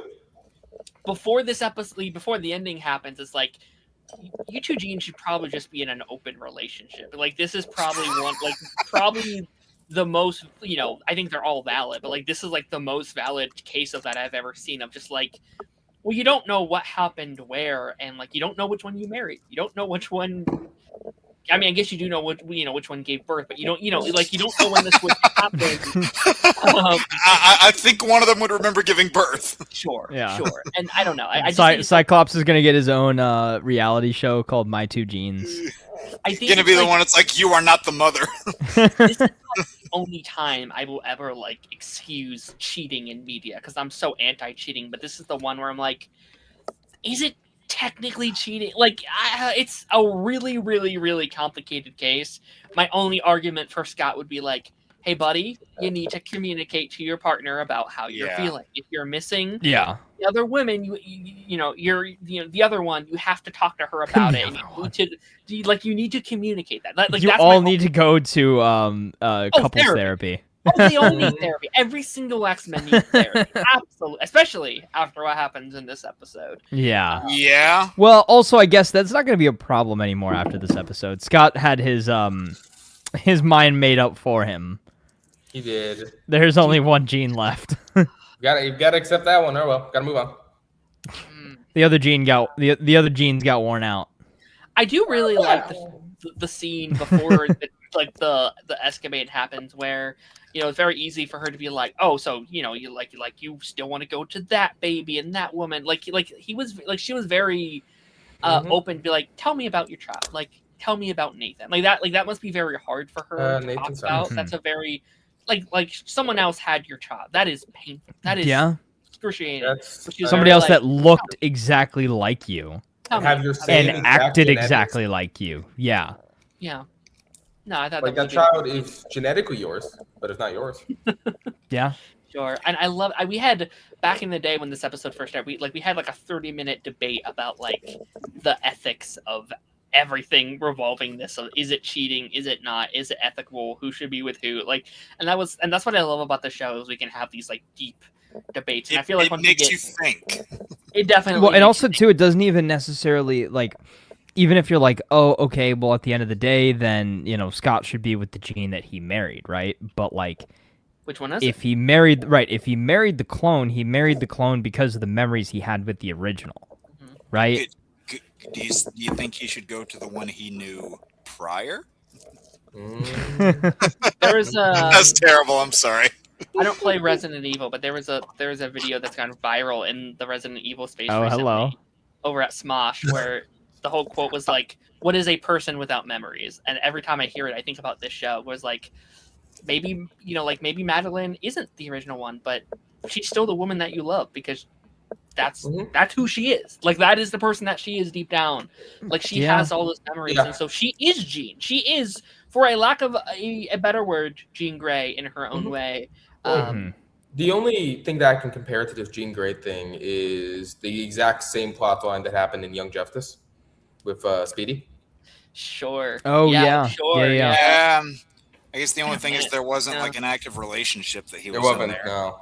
And they also know which is which. Like they know which was, they know when the switch happened and all that. But. And I love how they can just fully embrace the soapiness of X-Men. Like that's why I love the X-Men. Is like, yeah, they're superheroes, but they're superhero seconds, and it's a soap opera first. And I think it rides the line. That's all these shows are. Like when we watch the Arrowverse shows, it was literally just soap operas that just so happened to have guys dress up in leather and fight crime. But this is a good soap opera. Yes. But this is like the Scott, Jean, Logan, Sabretooth, fucking love triocular or whatever the fuck it is like never heard the of that. most soapy thing I've ever seen in my life. Triocular. I don't think there's a number big enough for their massive love. There's like an octagon for all this shit. Sure, yeah. It's kind of insane. You throw in, Emma Snow in there, and Emma Frost. I'm sorry. No, Emma Snow, obviously. By the way, does show up. Yeah. Oh, yeah. Her, in comparison, her role in the original series is not very big. I mean, I think she's only in like a couple Hellfire Club centric episodes, but her. I think that was one of the good things about this episode too, is that it showed you characters that you wouldn't know if you hadn't seen the original series, but if you did, it kind of made you go, "Hey!" and just kind of in that nice, way of knowing what happened to them and the little bit of time you get to see them. But Bring back Iceman. I mean, they brought back Moira McTaggart. They brought back Banshee. And I feel like there was another one aside from Frost that they brought back that I can't remember. I can't think. That might have been it. Kind of Leech, but we had Leech in previous. Oh, yeah. Leech. Leech is a bit Yeah. Who actually also... Never mind. We'll talk about it when we get to it. No. No, you're good. Okay. Do you think Leech is dead, Taz? Nah, Leech is forever. Leech is forever. Okay. All right. Sebastian Shaw, was he in here? He was, wasn't he? Yes. That's who I was thinking of. Sorry. Okay. Which, holy Lord, has that character been done better so much more in animation than whatever the movies did with Kevin Bacon. We don't have to talk about what they did. Like, good Lord. One of my big thoughts after exiting this episode for the first time was like, how was Storm going to react to this event? No, really pained me too. Yeah, and you see how that happens. And I love there's also going to be, I don't think this counts as a spoiler, like there's also just going to be the effect of like, could we have done something if we were there aspect from the rest of the team. Like if I had my powers, or from Logan or Scott or Jean or like any of these characters, if I was with them, could I have done something to stop this event? Sure. Maybe they could have, maybe they couldn't have. And I think I think they do a really good job at making you feel the pain of like I think you as an audience itself is like, in mourning for what you just saw is a tragedy, and it really hits. I think they do a really good job at making you like, damn, man, like stuff like this is actively happening in the world right now, and it's not talked about as much as it probably should be. And we're seeing the effects of groups of minorities being affected by small groups of people that can't handle change. It's also just such a good story for the X-Men to tackle. Yeah. I think I liked this scene a lot more because of this, because it came out the same year. In Deadpool and Wolverine, there's the scene where Logan is talking about how the other X-Men were slaughtered by the Sentinels. And the entire time that scene's going on, I got a little emotional because I kept thinking of this episode. I kept thinking of in another universe where the same thing happened and Logan wasn't there to stop it. Obviously more than just Logan, but like it's the same idea of what evil people can accomplish when hatred wins. I forgot that was the same year as the X-Men. Yeah, it was a great year. That's it was a great year for the X-Men. That's crazy. That's great. That was great year for Gambit in general, but like great year for the X-Men. Yes. Well, great can be taken differently depending on how you look at it. Sure. And I mean, we haven't talked about the character's popularization, I should say. We hadn't talked about like Gambit himself in the episode. I do think he has some. Gambit was in this episode? Who? Yes, he was. You didn't remember it? You're telling me Channing Tatum was in this episode? Oh yeah. I think he's one of probably the most badass death scene I've ever seen in my life. I am a big Gambit. Gambit is probably my favorite X-Men character. Like I'm a huge Gambit fan, but I became a Gambit fan because of the original 90s show. So also his death really hit me. What came out first, this season or the end of season 3 of Invincible? This. It was this. Okay. So pretty close. No, it was this because I specifically remember when Invincible season 3 came out, people were comparing it to X-Men 97. Yes. And he Rex-exploded. Like he literally did the same thing. People this was out. They copied X-Men 97. Like that's what people were saying. This was coming out while season 2 of Invincible was airing. Yes. Right, but here's my question though: is which comic did it first though? Oh, I don't think this is in a direct comic. I don't think. Okay. Is it? What, the Gambit moment? Yeah, like his sacrifice moment, him blowing himself up. Not in that way. Okay. Rex died in the comics, but did he die the same way? Actually, I think we talked about this, Taz. I think we talked about this when Rex died last year. I was like, this is eerily similar. Oh, yeah, you did, but you kind of like danced around it a little bit. Yeah. Huh. I don't know. So, chat, if you guys know, like, I think comic backgrounds, like, which came first, the chicken or the egg in this scenario? It's been a while since I read the Invincible comic, but I think Invincible probably did this exact thing first, but I think X-Men did it better, in my opinion. I agree. X-Men did it better. Even though I like it in theory, I wasn't a huge fan of actually how they handled it in Invincible. But also, I'm biased. So, I mean, like X-Men 97 season 1, I prefer than every season of Invincible on a personal level. So in like mainline Marvel continuity, Gambit's never actually died, but there are alternate realities where he has. Whether you're talking Ultimate X-Men, Age of Apocalypse, where he of course becomes one of Apocalypse's horsemen. He becomes a horseman Death, and then even in like the Marvel Zombies time, that's one where it happens. But he's never had like a mainline death in comics like somebody like Bucky had, for example. Mm-hmm. Yeah. Interesting. But yeah, no, so Gambit actually did. They might have taken a little bit of influence from this, but there was like a time where I think it's in the Ultimate X-Men books where he throws this like supercharged crystal at Juggernaut while taking a blow from it himself. So they might have taken that concept and been like, hey, let's do this, but do it better. Because I am just not a fan of Ultimate X-Men. Sorry. I'm not either. No, I'm not either. Yeah, that stuff took all the wrong lessons from the movies.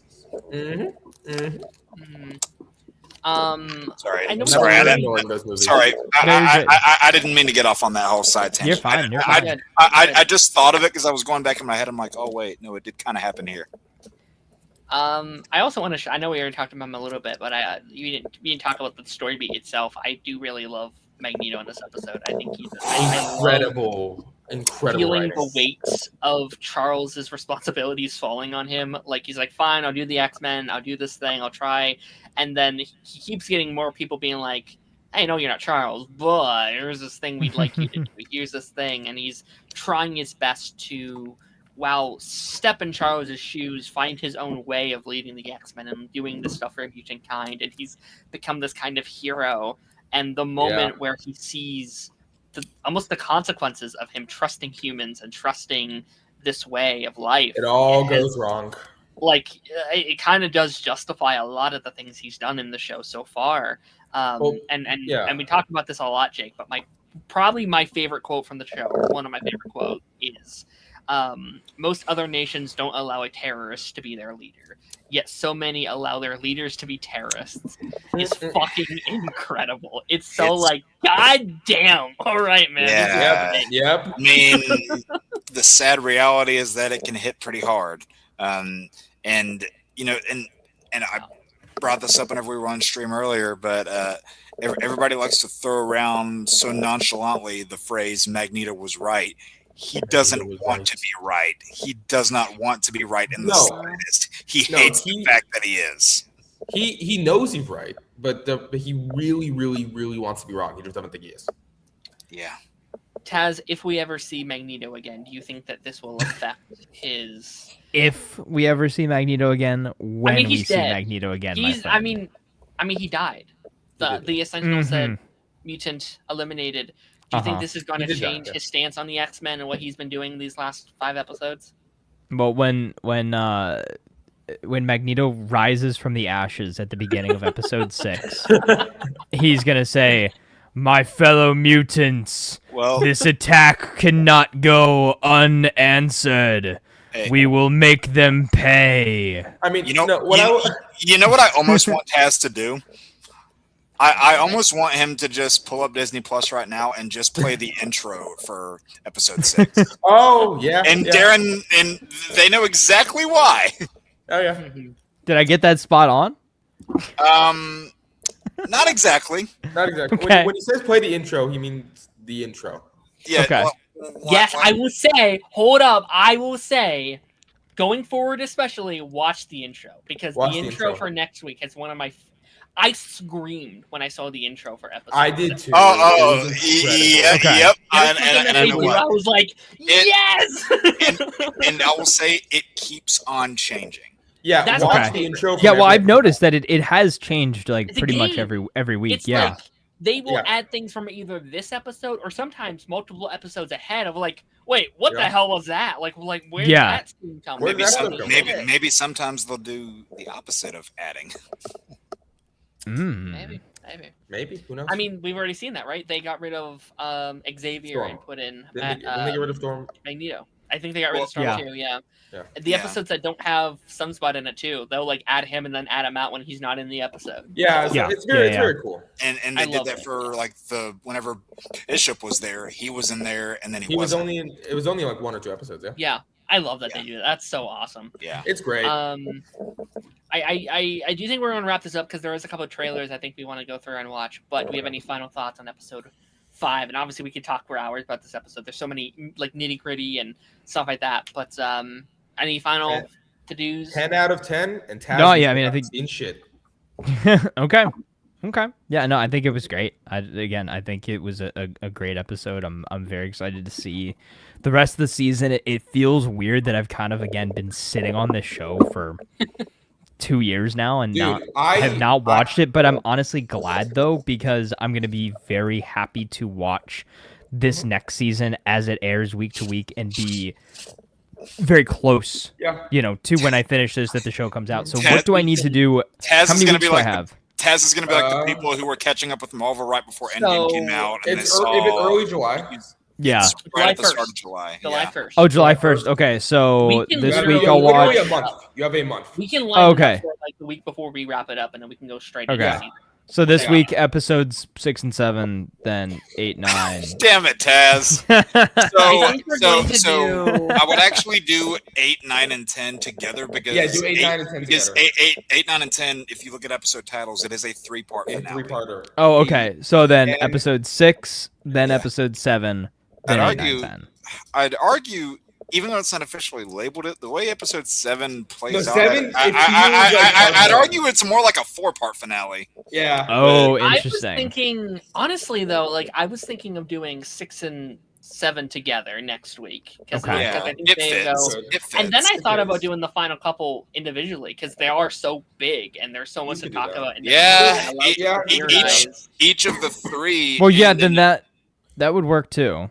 Yeah, You can do I that. think we Because might it do would that, and go then it'll over- it line would go over itself 4 weeks. perfectly. I mean, I will Yeah. say this: as far as like 2-parter or 3-parter film, I think the last 3 episodes of X-Men '97 might be my favorite like 2 or 3-parter thing I've ever seen. Yeah, it's crazy. Yeah. It's crazy. Yeah, Okay. each one of those 3 parts ends in like a big what the Like fuck. you're like, kind what of the way. fuck? Like, Yeah, Yep. yeah, that's kind of why I want to do that because I want. to, like, Because you hear just it. want to see me suffer. You just want to Yes, see me Taz. suffer Taz, I for want an you to do entire it how week. we did it. Taz, you brought this up upon yourself. You could have watched it live, man. You could have watched it I live. know. And And I would have been in the same. That's why I didn't watch it live. Taz is gonna be like, Literally I the did reason my why. waiting 2 years of it. Yeah, really. And then you're You're gonna like, go into season 2. Oh, and I throw don't it out know for what week 5. happens in the next episode. I definitely didn't watch it. Taz, I know you kind of wanted to talk about a movie you saw this week. You saw a I pretty did. crazy movie in cinemas. I did see a crazy movie. Are you Some. obsessed? I might be. It seems like No. it seems like the No, internet. no. I'll say Jake hasn't seen it yet, right? Right? Okay. Right. Yeah. I haven't. So Okay, no, so yeah, no let's not do spoilers or anything. spoilers. Yeah. Yeah. But I just wanted to talk very briefly, and I kind of wanted to bring up some stats that I saw about the movie that I find very interesting. Yep, I know what stats he's talking about. You know, Oh yeah. Yeah. so Incredible stats. number one, just the fact that every weekend the box office has gone up. Yeah. Like that is kind of That unprecedented. doesn't happen. Breaking record. No, It never. never No. happens. Never No, happens. because what you Let commonly alone- see. Sorry. No. Let alone for basically an indie film. Like, yeah, it's it's Indie. Blumhouse. $750,000. It's Blumhouse. Yeah, Yeah, but like you know what? Yeah, you know what I mean though. Like $750,000 budget. It has now made. I think the latest tally I saw was 150 million. Yeah, which is insane. What you typically see with these kind of movies is, it will, like, say it has a good opening weekend. Its second opening weekend, I don't know why I melded those two words, but it'll typically drop like 30 to 50%, which is normal, but is still good. Like, it's still good, especially for a low budget one like this. Not only did it not drop at all, it went up 30%. Yeah. That doesn't happen. Yeah. And then it went up even more in that third weekend. Yeah. Oh yeah. Which the third weekend is the weekend that I saw it. Like, I didn't get a chance to go see it in those first couple weekends. I finally saw it this past weekend. Yeah. And it was an experience, man. Like, I ended up actually taking my girlfriend to go see this movie, and she is not a horror fan at all. That might be a bad idea. Hence why it took me 3 weeks of convincing to get her to go see this movie with me. Are you okay after that, Ted? Are you good? I mean, are you good? I did have some nightmares for a couple nights, but shout out to her for just like making it through. Good thing I finished that large bucket of popcorn early just in case we needed it. But it was, dude. This movie was great. This movie was great, and it's made me like I was never really like a horror thriller fan up until fairly recently when I started watching through Scream. I watched a few things here and there, and like I'm now making plans to go see Backrooms with my brother this weekend. Like that. That is unheard of for me. Like I'm very much so invested now. I've heard what Curry Barker has said about his next movie, which is, for all intents and purposes, kind of a spiritual sequel. I guess no pun intended, but a spiritual sequel to this one. It's set in the same universe. It's going to give you some, added context to the end of the film and everything. So I loved this thing, man. Like, it was dark and twisted and messed up, and in the best way possible. And I do want to talk about like the conversation at large that's happening with this movie right now. As I think there's a really interesting commentary on like franchises are dead, indies, the way forward, independent films the way forward. Which I think they're right and wrong. A franchise. Kind of. It's gonna be. I think they already announced the casual sequel. Audiences, though. Yeah. And like, I want to speak on this because I think it's interesting. I think they're right and they're wrong. I think in one regard, I think original movies are starting to do better. I think people are craving hope so. And organic storylines. Project Hail Mary and this and Backrooms and all these things. Send Help. Like these are movies that people are talking about. Original in the sense that yes, they're not based off of a it's not a remake of a previous thing, but there are a lot of elements of past movies in here. Like if you see some of the interviews and stuff like that, like Curry will talk about like the inspirations for things. Like you see a little bit of like the monkey's paw and stuff like that in here too, and like because of how many movies there are in the world, you're going to come across that. Of course. We're at a point now where it's just hard to come up with an original idea.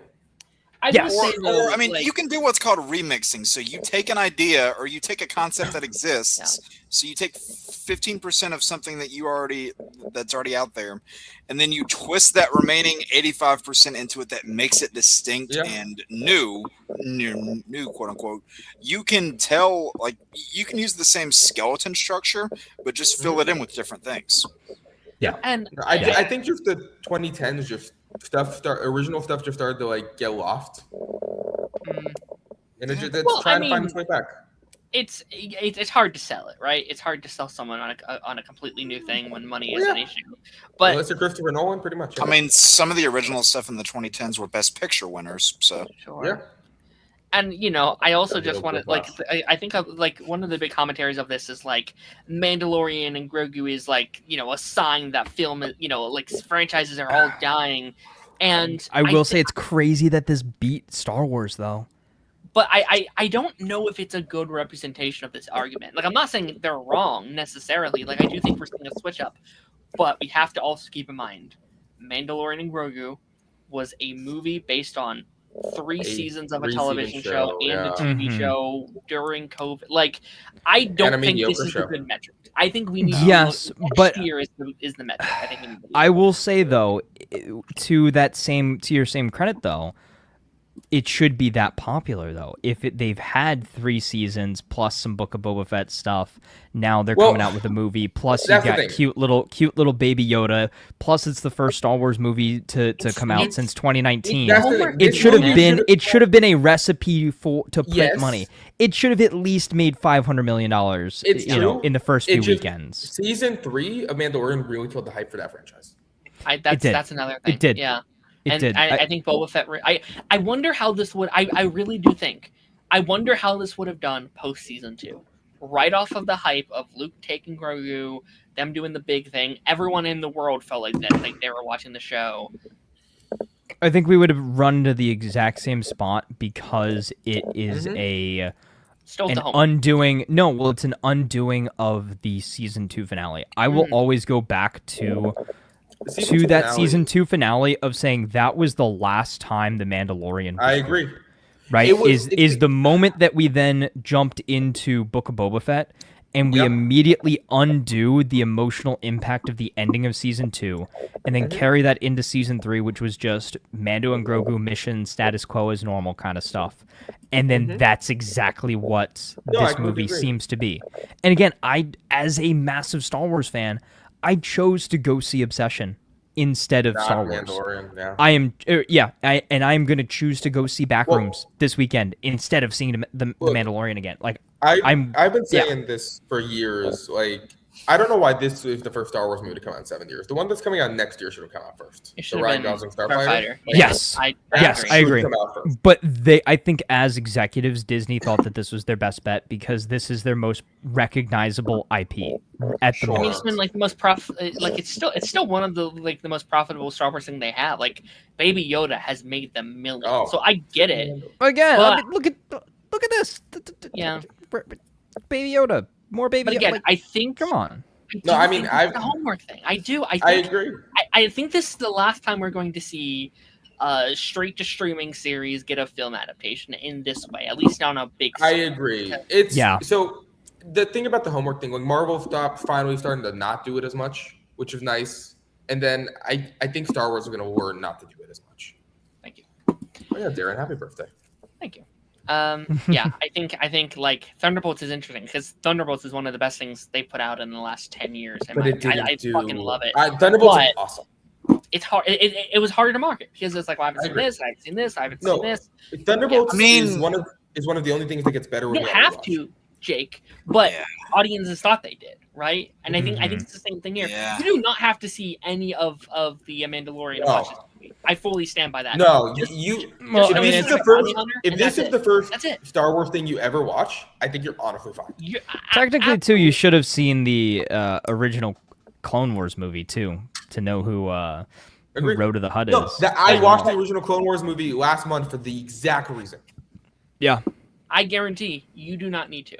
I doubt you have to. But this isn't like a negative on the movie. Like they do a good job at making sure audiences are all good to just watch this as a movie. Yeah. So from a story perspective, I get it. It's like they want to release this because they think it'll get people who know nothing about Star Wars into Star Wars because it's a good first watch. Have you guys seen it? I have. Okay.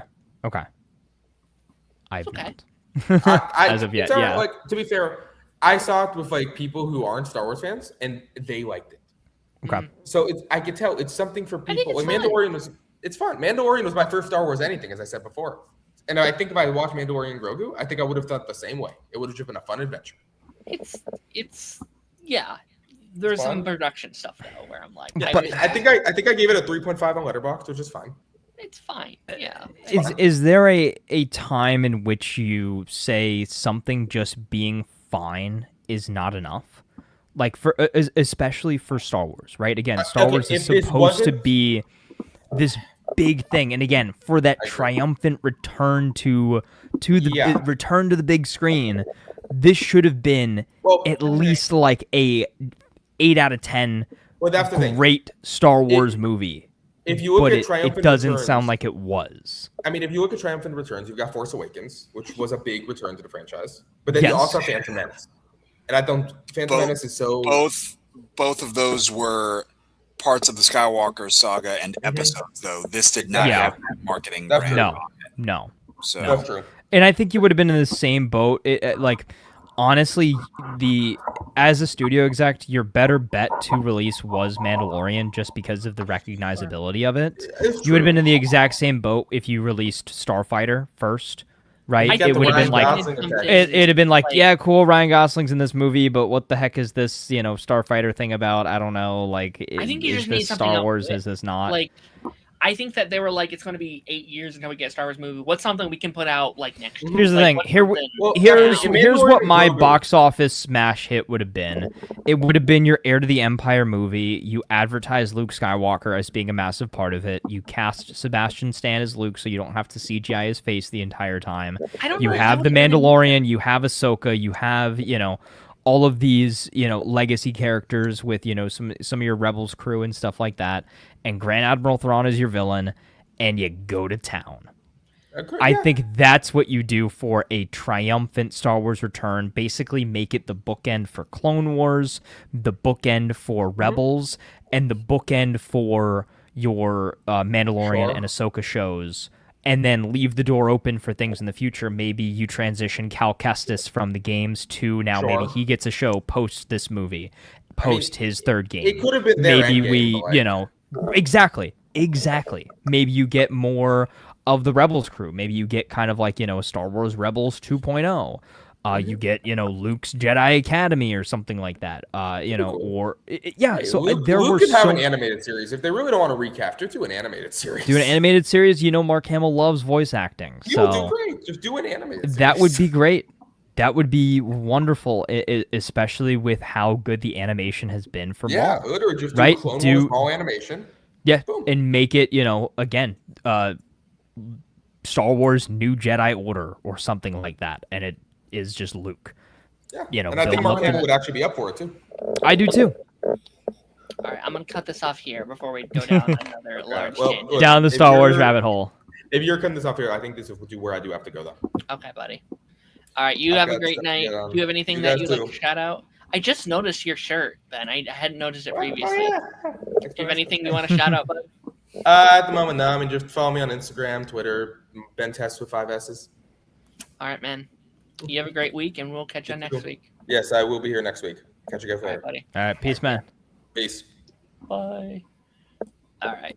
We won't be too much longer, but I do want to at least talk a little bit about the gaming world today, because I kind of forgot it was even today when it was happening, and we're downstairs playing some games, and I just see 1,000 notifications being like, the world is ending. We got fucking insanity happening. 1,000 things are announced. 1,000 things are happening. I know Taz, you're a lot more in the gaming world. I know Jake, you're a lot more into the gaming world than I am. But we're obviously not going to watch all these trailers. We do not have time for all that. But we're pick and choose and watch a couple of these before we head out.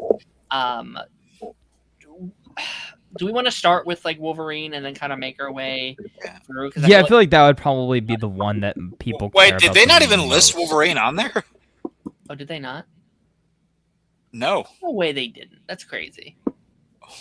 That's arguably the biggest or second biggest. They didn't list either Marvel property on there. That's crazy. They just completely forgot to do that. Maybe because that one already had a trailer? Would that be why? Maybe they're maybe that's just new. That's all. Well, no, because Tomb Raider's on there. We've already gotten a trailer for Tomb Raider a while ago. Yep. As well. Yeah, we got one during the Game Awards. Okay, so they put out, what is it? And you watched this live, right? Yeah. Jake? Yeah. Yeah, they did Wolverine, and then I can't remember if it was right after that or if they did Rayman in between, but we got the Marvel Tokon Fighter trailer also. Sure. Yes.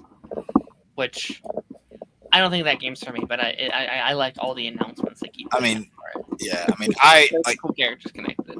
I like that arcade fighter. kind of Marvel vs. Capcom style, but I mean, I grew up playing the Marvel vs. Capcom games, so maybe that's why I have some attachment to it. That series needs a proper revival, in my opinion, because the latest installment, even though I don't like to acknowledge it, turns 10 next year, and now that the X-Men and the Fantastic Four are back with Marvel, I think we need a proper next installment in that franchise. Mm-hmm. I'm trying to find the full trailer. Oh, what the Wolverine one? Yeah, I've got it. You want me to Yeah, link it's on. Yeah, it's on the PlayStation YouTube channel. It's like 5. It's like 5. No, like 7 minutes. I think. Yeah, it's like 7 minutes here. Hold on, Darren. 7 minutes. 7 minutes is all I can spare.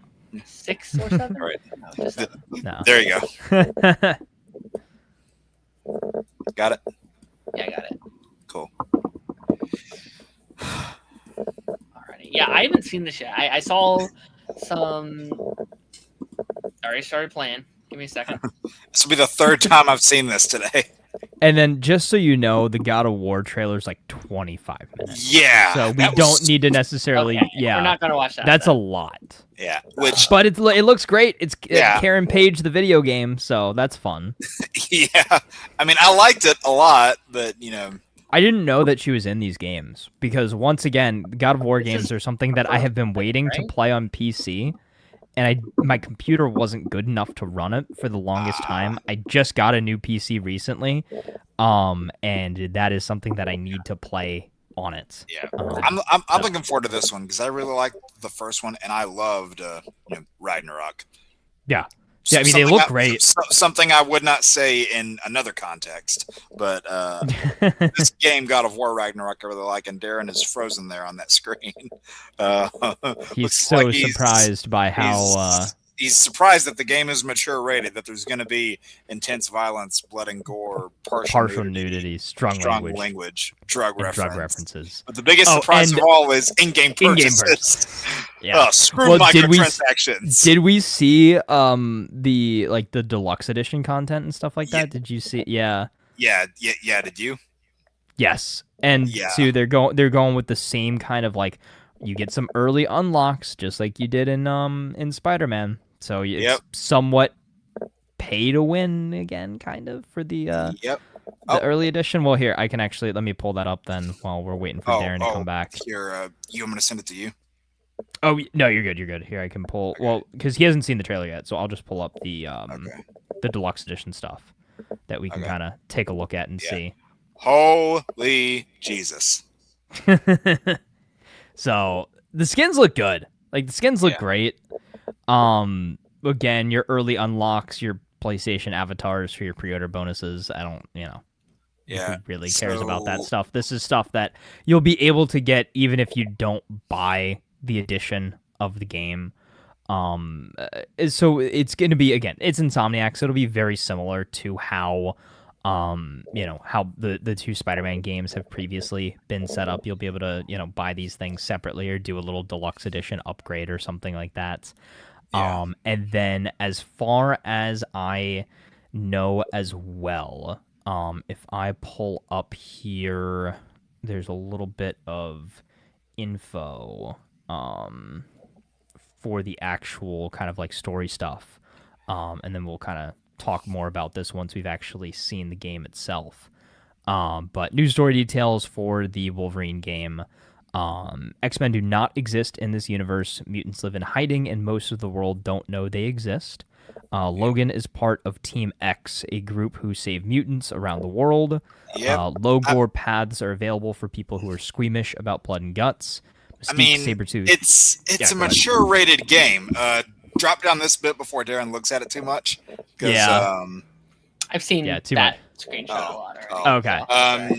But no, the 5 suits that we get, I think, are at least good ones to put in a pre-order bonus because you've got that first appearance, one that comes from his appearance against the Hulk. Then you've got the Age of Apocalypse one, the Alex Ross Tiger one, which I'm not a big Alex Ross guy, but I mean, cool that they're including that. And then the new X-Men look, which they're getting, they're adapting that look into X-Men 97 Season 2. So be kind of a good time for that. And then, admittedly, that one that's primarily blue, I don't recognize right offhand, if anybody in the chat does. No. know. Yeah, I mean, I wouldn't be surprised if if there's some new stuff. Or if there's like some original costumes they made for the yeah. game. Oh yeah. Because I bet Spider-Man had a lot of those. I was gonna say, do you think we'll get a Wolverine Adidas costume or something? Wouldn't be shocked. That's a good reference. I like that. Yeah, my internet said "fuck you" and shut down all systems for a good minute, so that was great. But all right, let's watch this trailer. You guys have seen this already. I have not. I've been waiting. Yeah. I'm super excited for this. My game of the year in terms of like anticipation. So I'm excited. Let's just.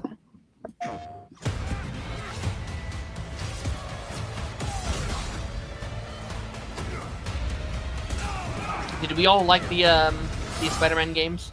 Yes. Yes. Yeah. And I mean, it's I have 19 inches of Venom sitting on my shelf, so. It's a good thing Darren's not muted this time. Yeah. Oh my god. We'll tell the story See if we afterwards. can find the one that got away. It's a good thing you didn't pull up. What was that? The Japanese version of the Spider-Man trailer that one time? Might be our lead. All I hear is weather wizard with this guy. Yeah. Looks like she took off into the industrial park. Or Spartacus. Where's the Flash? Ooh, All right, let's search the area. that looks cool. Very Days Gone. Yeah. But I will say, it looks great, but this level looks so linear. Like, it's definitely going to be a lot more Did you linear hear that? than... They said, "Oh my god!" It's going to be a lot more linear than Spider-Man, a lot less freedom. Well, I'm gonna miss I like mean- swinging. I wanna like. I mean, some levels in Spider-Man were still linear, but you still got the same Yeah. box. Yeah, I wonder how that's going to be. Like, what does your in-between mission look like? In that run there, that showed, like, they did make him short. Like, he's not, Yeah. like, he's He's not, not as tall. He's not as tall as Hugh Jackman made him out to be. no, I mean, he's not 5'3", but he's not, 6'2". I do think I have to lower my expectations a little bit though, because why I love the Insomniac so much is like I love the swinging. I love going around and. I love how the Yeah. So, I love how the blood siphons off the suit as you're running. yeah. Yeah, well, I loved how he did the little flick of the claws there to, like, wipe it off. Leech. Oh, is that- Leech. Yeah. Yep. That's why I was about to say Leech lives. Yep. Trask. Not the tape up. Mutants, Leech is the face of, oppressed and endangered mutants. Yep.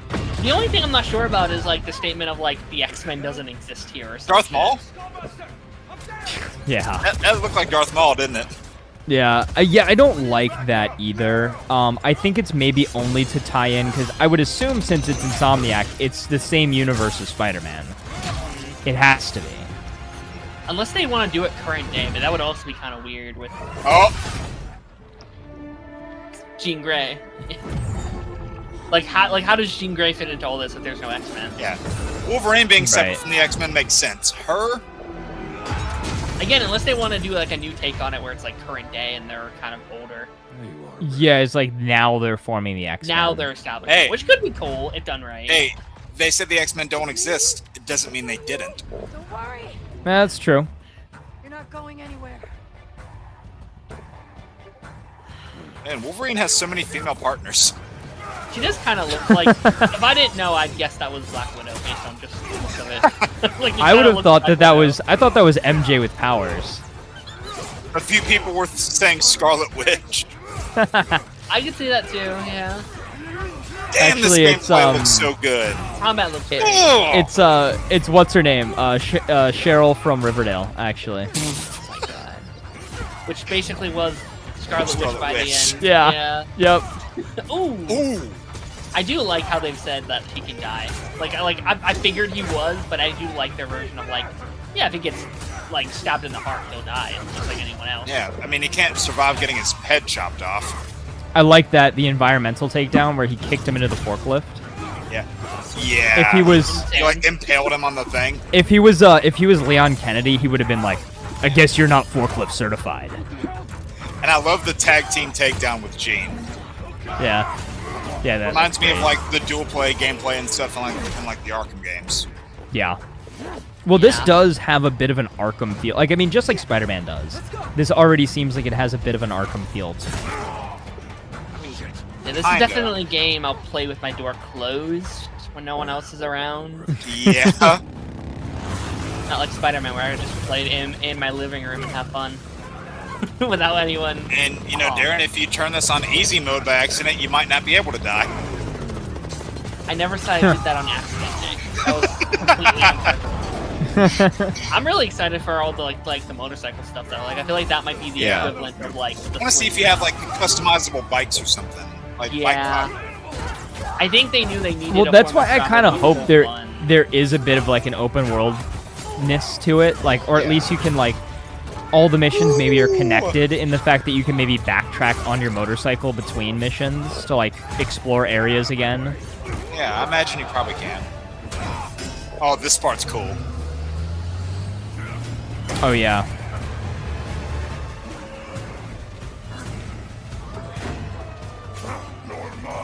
Oh.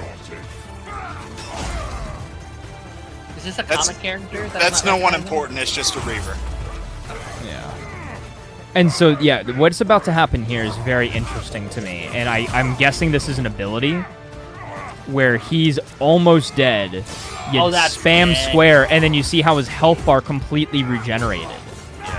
I assume that's only at certain points, though, right? Yeah, I'm guessing that's like kind of like a...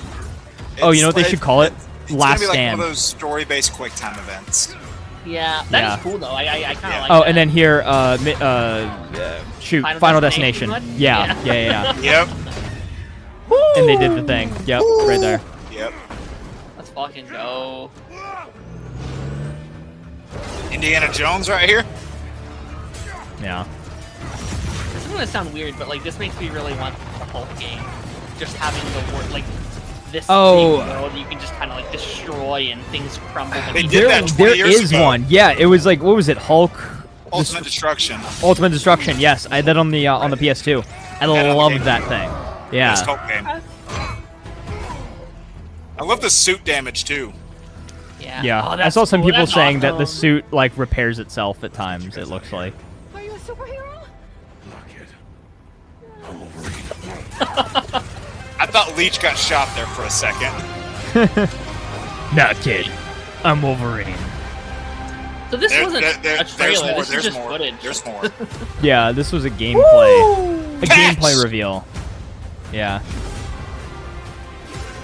Omega Red, Mystique, Jean, Prime Sentinels, Deadpool. Yeah. No, Sabretooth. Is that Deadpool? No, I think that's the hand. Well, that's definitely Sabretooth. That's it. Yeah. Fuck yeah. I think that was just that a ninja. Like a hand ninja.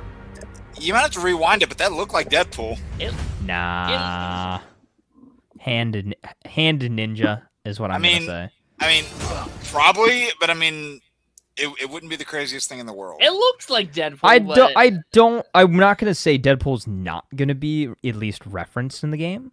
Oh, an Insomniac Deadpool game might be amazing. I mean, it'd be better than that Deadpool game we got like a decade back. Yeah. But that was Nolan. That was Nolan North though. That was Deadpool, I think, in that one. Yeah, in that game. I was gonna say if you can pop. Nah, ninja. Okay, yeah, no, that's a hand ninja. Yeah. Okay. It looked like Deadpool for a second. Just your regular run-of-the-mill ninja.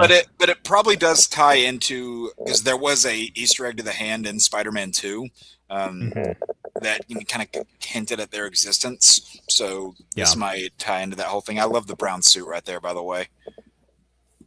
I'm really excited for the Mystique stuff too.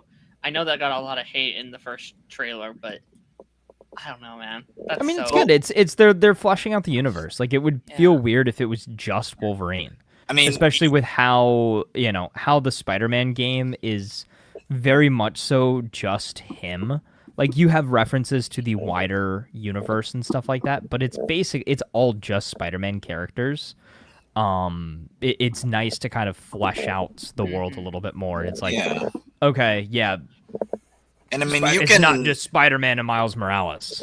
You can even add more characters into the world without giving them such a big role, just to make the world feel lived in. Because I mean, the Ultimate Spider-Man game from 20 years ago did that, where like your primary characters are Spider-Man and Venom, but you have a boss fight with Venom where you're fighting Wolverine, or you have these mini games in the game where you're Spider-Man and you're racing against Johnny Storm, which resulted in a lot of broken controllers back in the day. Which Spider-Man game was a Punisher in? I can't remember. There's one Punisher. That was Web of Shadows. Web of Shadows, yeah. And I have a hard time believing too that like I know they've said the X-Men doesn't exist, but like there's no way that they haven't even like thought of the possibility while making this. So like, well, what could the future hold with these characters? Like, I mean, I also said the X-Men don't exist. Doesn't mean they didn't used to. Sure. It's just there are no X-Men currently. Yeah. Which I mean, that would be it could have like Wolverine and the X-Men, where you're like getting the team back together. That's a good template, actually. That's very like Avengers, the game coded, where they're split up and you have to rebuild them. Yeah, well, I think that's a good template of like very like Wolverine and the X-Men coded, where you have Logan as your POV character has to go around and collect all of the X-Men. Yeah, like that would be a great game. I'd love that. And that bits what you were talking about with Mystique from the first trailer. From the angles, it kind of hinted that you would be able to play as her in certain segments. I hope so. Well, if Spider-Man is any indication, with the fact that you can play as Spider-Man, but you also played as MJ, you played as Miles, you know. So I'm guessing there will be multiple playable characters, even if obviously Wolverine is your main. That would be fun. That'd be really fun. To just let you just go ham for a minute. I feel like Jean. So either they might. I see it going one of two ways. They might have Jean playable in one segment to kind of go ham like you did in that one mission in Spider-Man 2 where you played as Venom, or they might kind of give her a role similar to Black Cat in the first game where she can assist you during combat and you like tag her in for a tag team move, but she's not fully playable. But you're not actually playable, yeah. It could go either one of those ways. Yeah. But that team that they said was there, I think they said Team X is the team that Wolverine's in, that are helping captured mutants. Yeah. I think that's going to be a spin on Alpha Flight, the team that he's with in the comics. Or unless, because we're seeing a lot of characters from Weapon X, so that could just be Team X, because you've got Sabretooth, you've got Omega Red. I imagine we might get Lady Deathstrike too. And then you've got Mystique that, it's connected to that in certain iterations, like Darren was talking about. Wolverine and the X-Men, her and Logan do have that kind of Weapon X shared history in that particular story, which they could be alluding to there, but also in the X-Men Origins Wolverine game, Mystique is actually in that game too as kind of a surprise near the middle and does help you on certain missions. And it was kind of hinted that they wanted to have multiple playable characters in that game, with her being one of them. So this might be kind of their way of fully paying that off from that game. Yeah. And then before we wrap this all up, I just did want to bring on this list and just say these that you guys really want to talk about before we head off. I don't think we have time for any more trailers, but just by the footage I saw, like God of War looks really fun and really Yeah, God of War looks great. Definitely need to get back on that stuff. Tomb Raider, Legacy of Atlantis. Obviously, I talked about Tomb Raider a few months ago when we got the Legacy of Atlantis and the what is the other one? The other one revealed. Anyway, it got pushed back a little bit. This was supposed to come out at the end of this year, I believe. It got delayed till February of next year. They revealed the collector's edition as well. It's got a statue of Lara Croft fighting a dinosaur, so I might have to get that. Look at how stacked September is, though.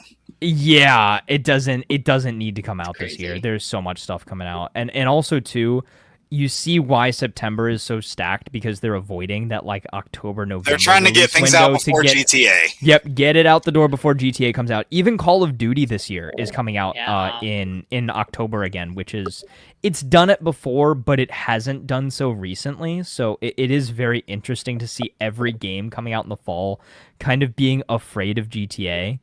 I'm just waiting for a somewhat partially inevitable delay once again, but the fact that we haven't heard anything as of late, maybe it won't. GTA is going to be more known for the delay than the game itself. Yeah, and again, I'm gonna go out on a limb here. I'll eat my words, I'm sure, at some point, but like, I'm not that excited for GTA. I'm not gonna pre-order it. I'm gonna wait until it comes out. I'm gonna watch, my game ranks before you buy and all that stuff. Like, I don't really. Oh, see, I can't stand looking at that. Really? Yeah, I just don't like looking at that.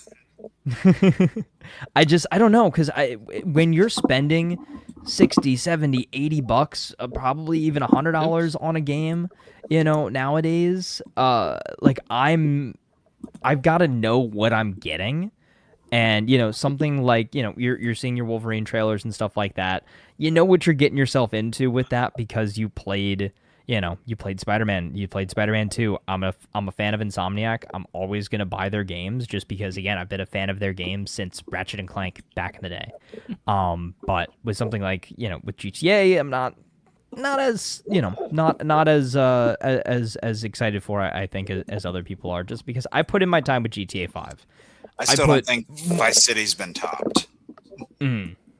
Yeah, like I don't know. I feel like I've done my time, and I'm over it. It's one of those things where, like, kind of like a show is off the air for so long, you don't care about the next season that's coming out. I think that's kind of been my perspective with this. And there's so many other good games coming out, like we just saw.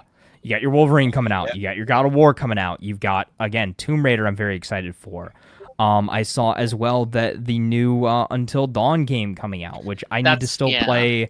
I need to play the first game, which oddly enough, I'm interested in playing the first game because I watched the quote unquote crappy movie that came out, which I actually kind of enjoyed. So why'd you got to remind me of that? Oh. I saw someone do gameplay for Until Dawn years ago, and I loved it. I thought it was great. And really? At this point, I've mainly forgotten all of it, and so I'm really excited. Like I remember loving a thing, but I don't remember the thing. I think I have it for free. I think it was a PlayStation Plus game of the month 1 month. So I definitely have to play that. If not, I'll just get it on PC. I mean, it's probably going to be a new experience because there's over 200 fucking endings you can get in it. Yeah. And my Discord was like, play it around like Halloween and have it be like your Halloween game. I was like, I like that idea. I think I might actually do that. That'll be really fun. I do love doing that kind of stuff. Like, one year, my brother and I played Phasmophobia. We streamed it for Halloween, which was so fun. Yeah, we started with I think with Phasmophobia, and then we transitioned to COD Zombies after that, which was fun. Not from the list. Cameron did say, did I like the Modern Warfare 4 trailer? I will say, again, cautiously optimistic. They're doing the thing that they do every single year. Brand new game. We're listening to community feedback. No more Nicki Minaj and Teenage Mutant Ninja Turtle skins. We're doing it for the fans, for the players. Like, you guys are gonna love this thing. Yes, I'm not joking. I am not joking. Oh, no more Beavis and Butthead skins. Like, they're saying all the right things, and I want to believe them. I want to be excited, but I have the sneaking suspicion, the itching fear that it's going to come out, be an incomplete game on launch because they rushed it to get it out before GTA. It's going to be 3 or 4 months before the game is fully, really up and running and playable. They're going to break the games that came out previously because it's got to all integrate into Warzone. It's a zombies gap year, so that's one thing that takes it away from me. I didn't love DMZ in Modern Warfare 2 2022, so I am not super excited about the new DMZ coming back. Here's the thing though, is the only thing that will get me to play it is my brother and my dad. Like, my dad's been playing a lot of Warzone recently. My brother hasn't really been playing a lot of COD because he has not been a fan of Black Ops 7. I played some zombies when Black Ops 7 first came out, but I haven't really been playing it because I don't have anybody who wants to play it with me. And that's, I think, the biggest negative is that the general audience doesn't care about Call of Duty, so you don't have the group of 3, 4, 5 friends that used to hop on every night after school and play Call of Duty for a couple hours, or hop on after work. Like you don't have that anymore. So I think that is the biggest barrier to entry. Will I buy it? Yeah, because I always do. I always get suckered into it. I always give Activision my $70 every year, or $100 if I buy that stupid Vault edition. But I'm going to play the campaign. I'm hoping it's at least 6 hours, and I get a decent amount of enjoyment out of that. And then go get my butt kicked in multiplayer for a few hours, realize I can't compete with these kids scuff jumping around corners anymore. And then go to the the PvE modes and just chill in there for the rest of my time. All this just kind of makes me glad I stopped playing Call of Duty when I did. Everything you just said, it's like, yeah, I'm glad I stopped when I did, because there's like a handful of games I like. I like Modern Warfare 2, the second one. I like Black Ops 1 a lot, and I love Black Ops 2. It's my favorite out of the ones that I've played. And I thought that was probably the pinnacle. I played the immediate one that came after that, Ghosts, and I was like, this fucking sucks, and I was done with the franchise. Really? So I have not played. I liked Ghosts a lot more than most people, and I actually really enjoyed Extinction Mode. I would, if Infinity Ward told us, hey, secret 4th mode, we're doing Extinction 2 in Modern Warfare 4, I would say, shut up and give, and take my COD points right then and there. I thought you were talking about the Marvel movie for a second. I was like, no. What? I did too. I was like, where's this going? No. So So Extinction Mode was a what do you call it? Instead of zombies, it was aliens in Call of Duty Ghosts. So that was their zombie answer. So you took this drill to different like pods, and you had to break a certain amount of pods in an area to then go to the big barrier, break the big barrier, then go to the next section, do another section, get to the end, plant a nuke, and then run back through everything that you just did with more aliens chasing you to get to the exfil chopper and get out of there before the nuke goes off. That was Extinction. Wow. It was actually a lot of fun. But again, when you had friends to play it with. And I think that's why I enjoyed I enjoyed the COVID CODs a lot. MW 2019 and Black Ops Cold War. Why? Yeah, because I had nothing else to do. It was just my dad, my brother, and I sitting on there. We were all all set up on our own computers and stuff like that, and just dropping into Warzone for like 3 or 4 hours a night, yelling over the microphone. It was a blast, and that's why I liked Black Ops 2 back in the day a lot. That was one of my first real played COD the whole year games. Like I was here and there, wasn't really good at it. I was more of a Halo player at that point. But I, got a lot of my friends into Call of Duty then. We played a ton of multiplayer. I got myself to Prestige Master. We were playing zombies, doing as much as we could in there. We weren't good enough to do Easter eggs back then, but it was a lot of fun. And then I started doing, Easter eggs solo in Black Ops Cold War because I didn't, not a ton of people played zombies then. Tried to do it again in, Black Ops 6, did all of them up until the final map. Skipped out on that one. Did the egg at the beginning of Black Ops 7 on that launch map, and then my buddy that I was playing with, he was just like, "Yeah, I'm tapped out. Like I can't do this anymore." And I was like, "I understand." So yeah, let's hope that Modern Warfare 4 is better than it's been, better than COD has been in the past in the last few years, but. It is exciting that this rumored game that Call of Duty Ghosts back in the day was supposed to be was Modern Warfare 4, that it's finally coming out, if that makes sense. So, yeah, long tangent. That's my spiel. Well, I do think we're gonna start wrapping this up. Yeah, it's a great episode. Thanks everyone who hopped in. Obviously, come back next week. Actually, I'll let you guys do your shoutouts first, and then I'll do all the things I need to do. Jake, you have anything that you would like to shout out? Anything to promo? definitely going to be some coverage on the Wolverine gameplay that we got today, along with a couple ranking videos for things that I'm hoping to see in it. And then I'm going to be alternating between the different videos that I've got in rotation, kind of paralleling them with some Lego Batman videos as we go into the summer months. Going to be alternating between those two things as we head towards Comic-Con. Going to try to hit both 2K and monetization by the time we get there. And I've got my own show, Lost Levels, on Sundays at 7 p.m. Eastern. Incredible. We'll go check out his stuff. We work together a lot. You see him on this channel a lot. You see him on all the other shows we do. So go check out Jake's stuff. He does great work. Taz, anything in the pipeline? I mean, yeah. YouTube.com/Toxic Taz. We'll see if I can get something up again. Been very busy recently, but that's why these streams are here. So, follow the channel, follow the Twitter, Instagram, Letterboxd, everything in between. Taz on everything. Yeah. Alrighty. Yeah. Check out his stuff as well.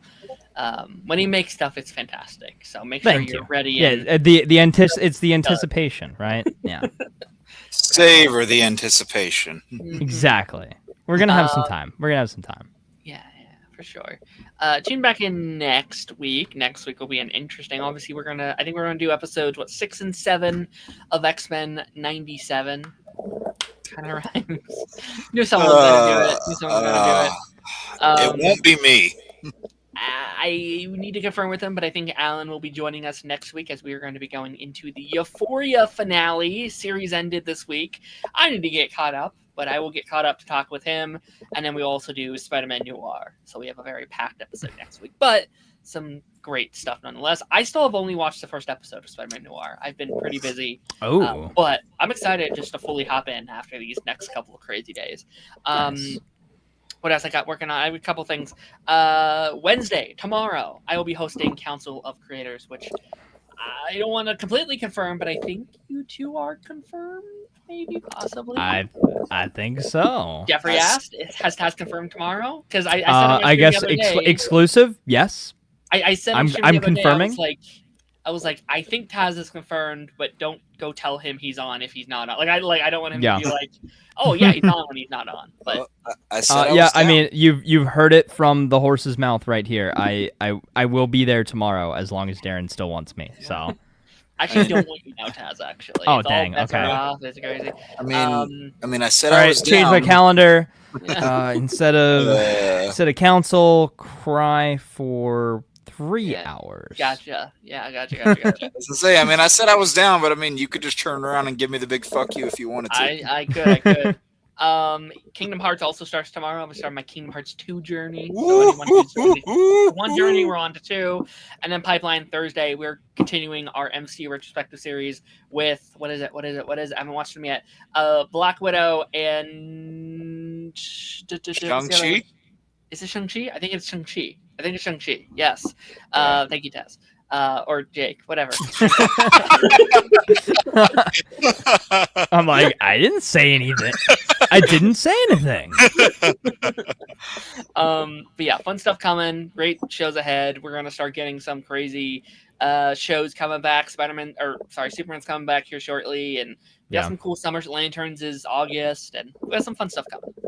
X-Men especially has a date, so if you liked our conversation here, stay tuned. We'll be talking about it for the next 2 or 3 months. So great stuff.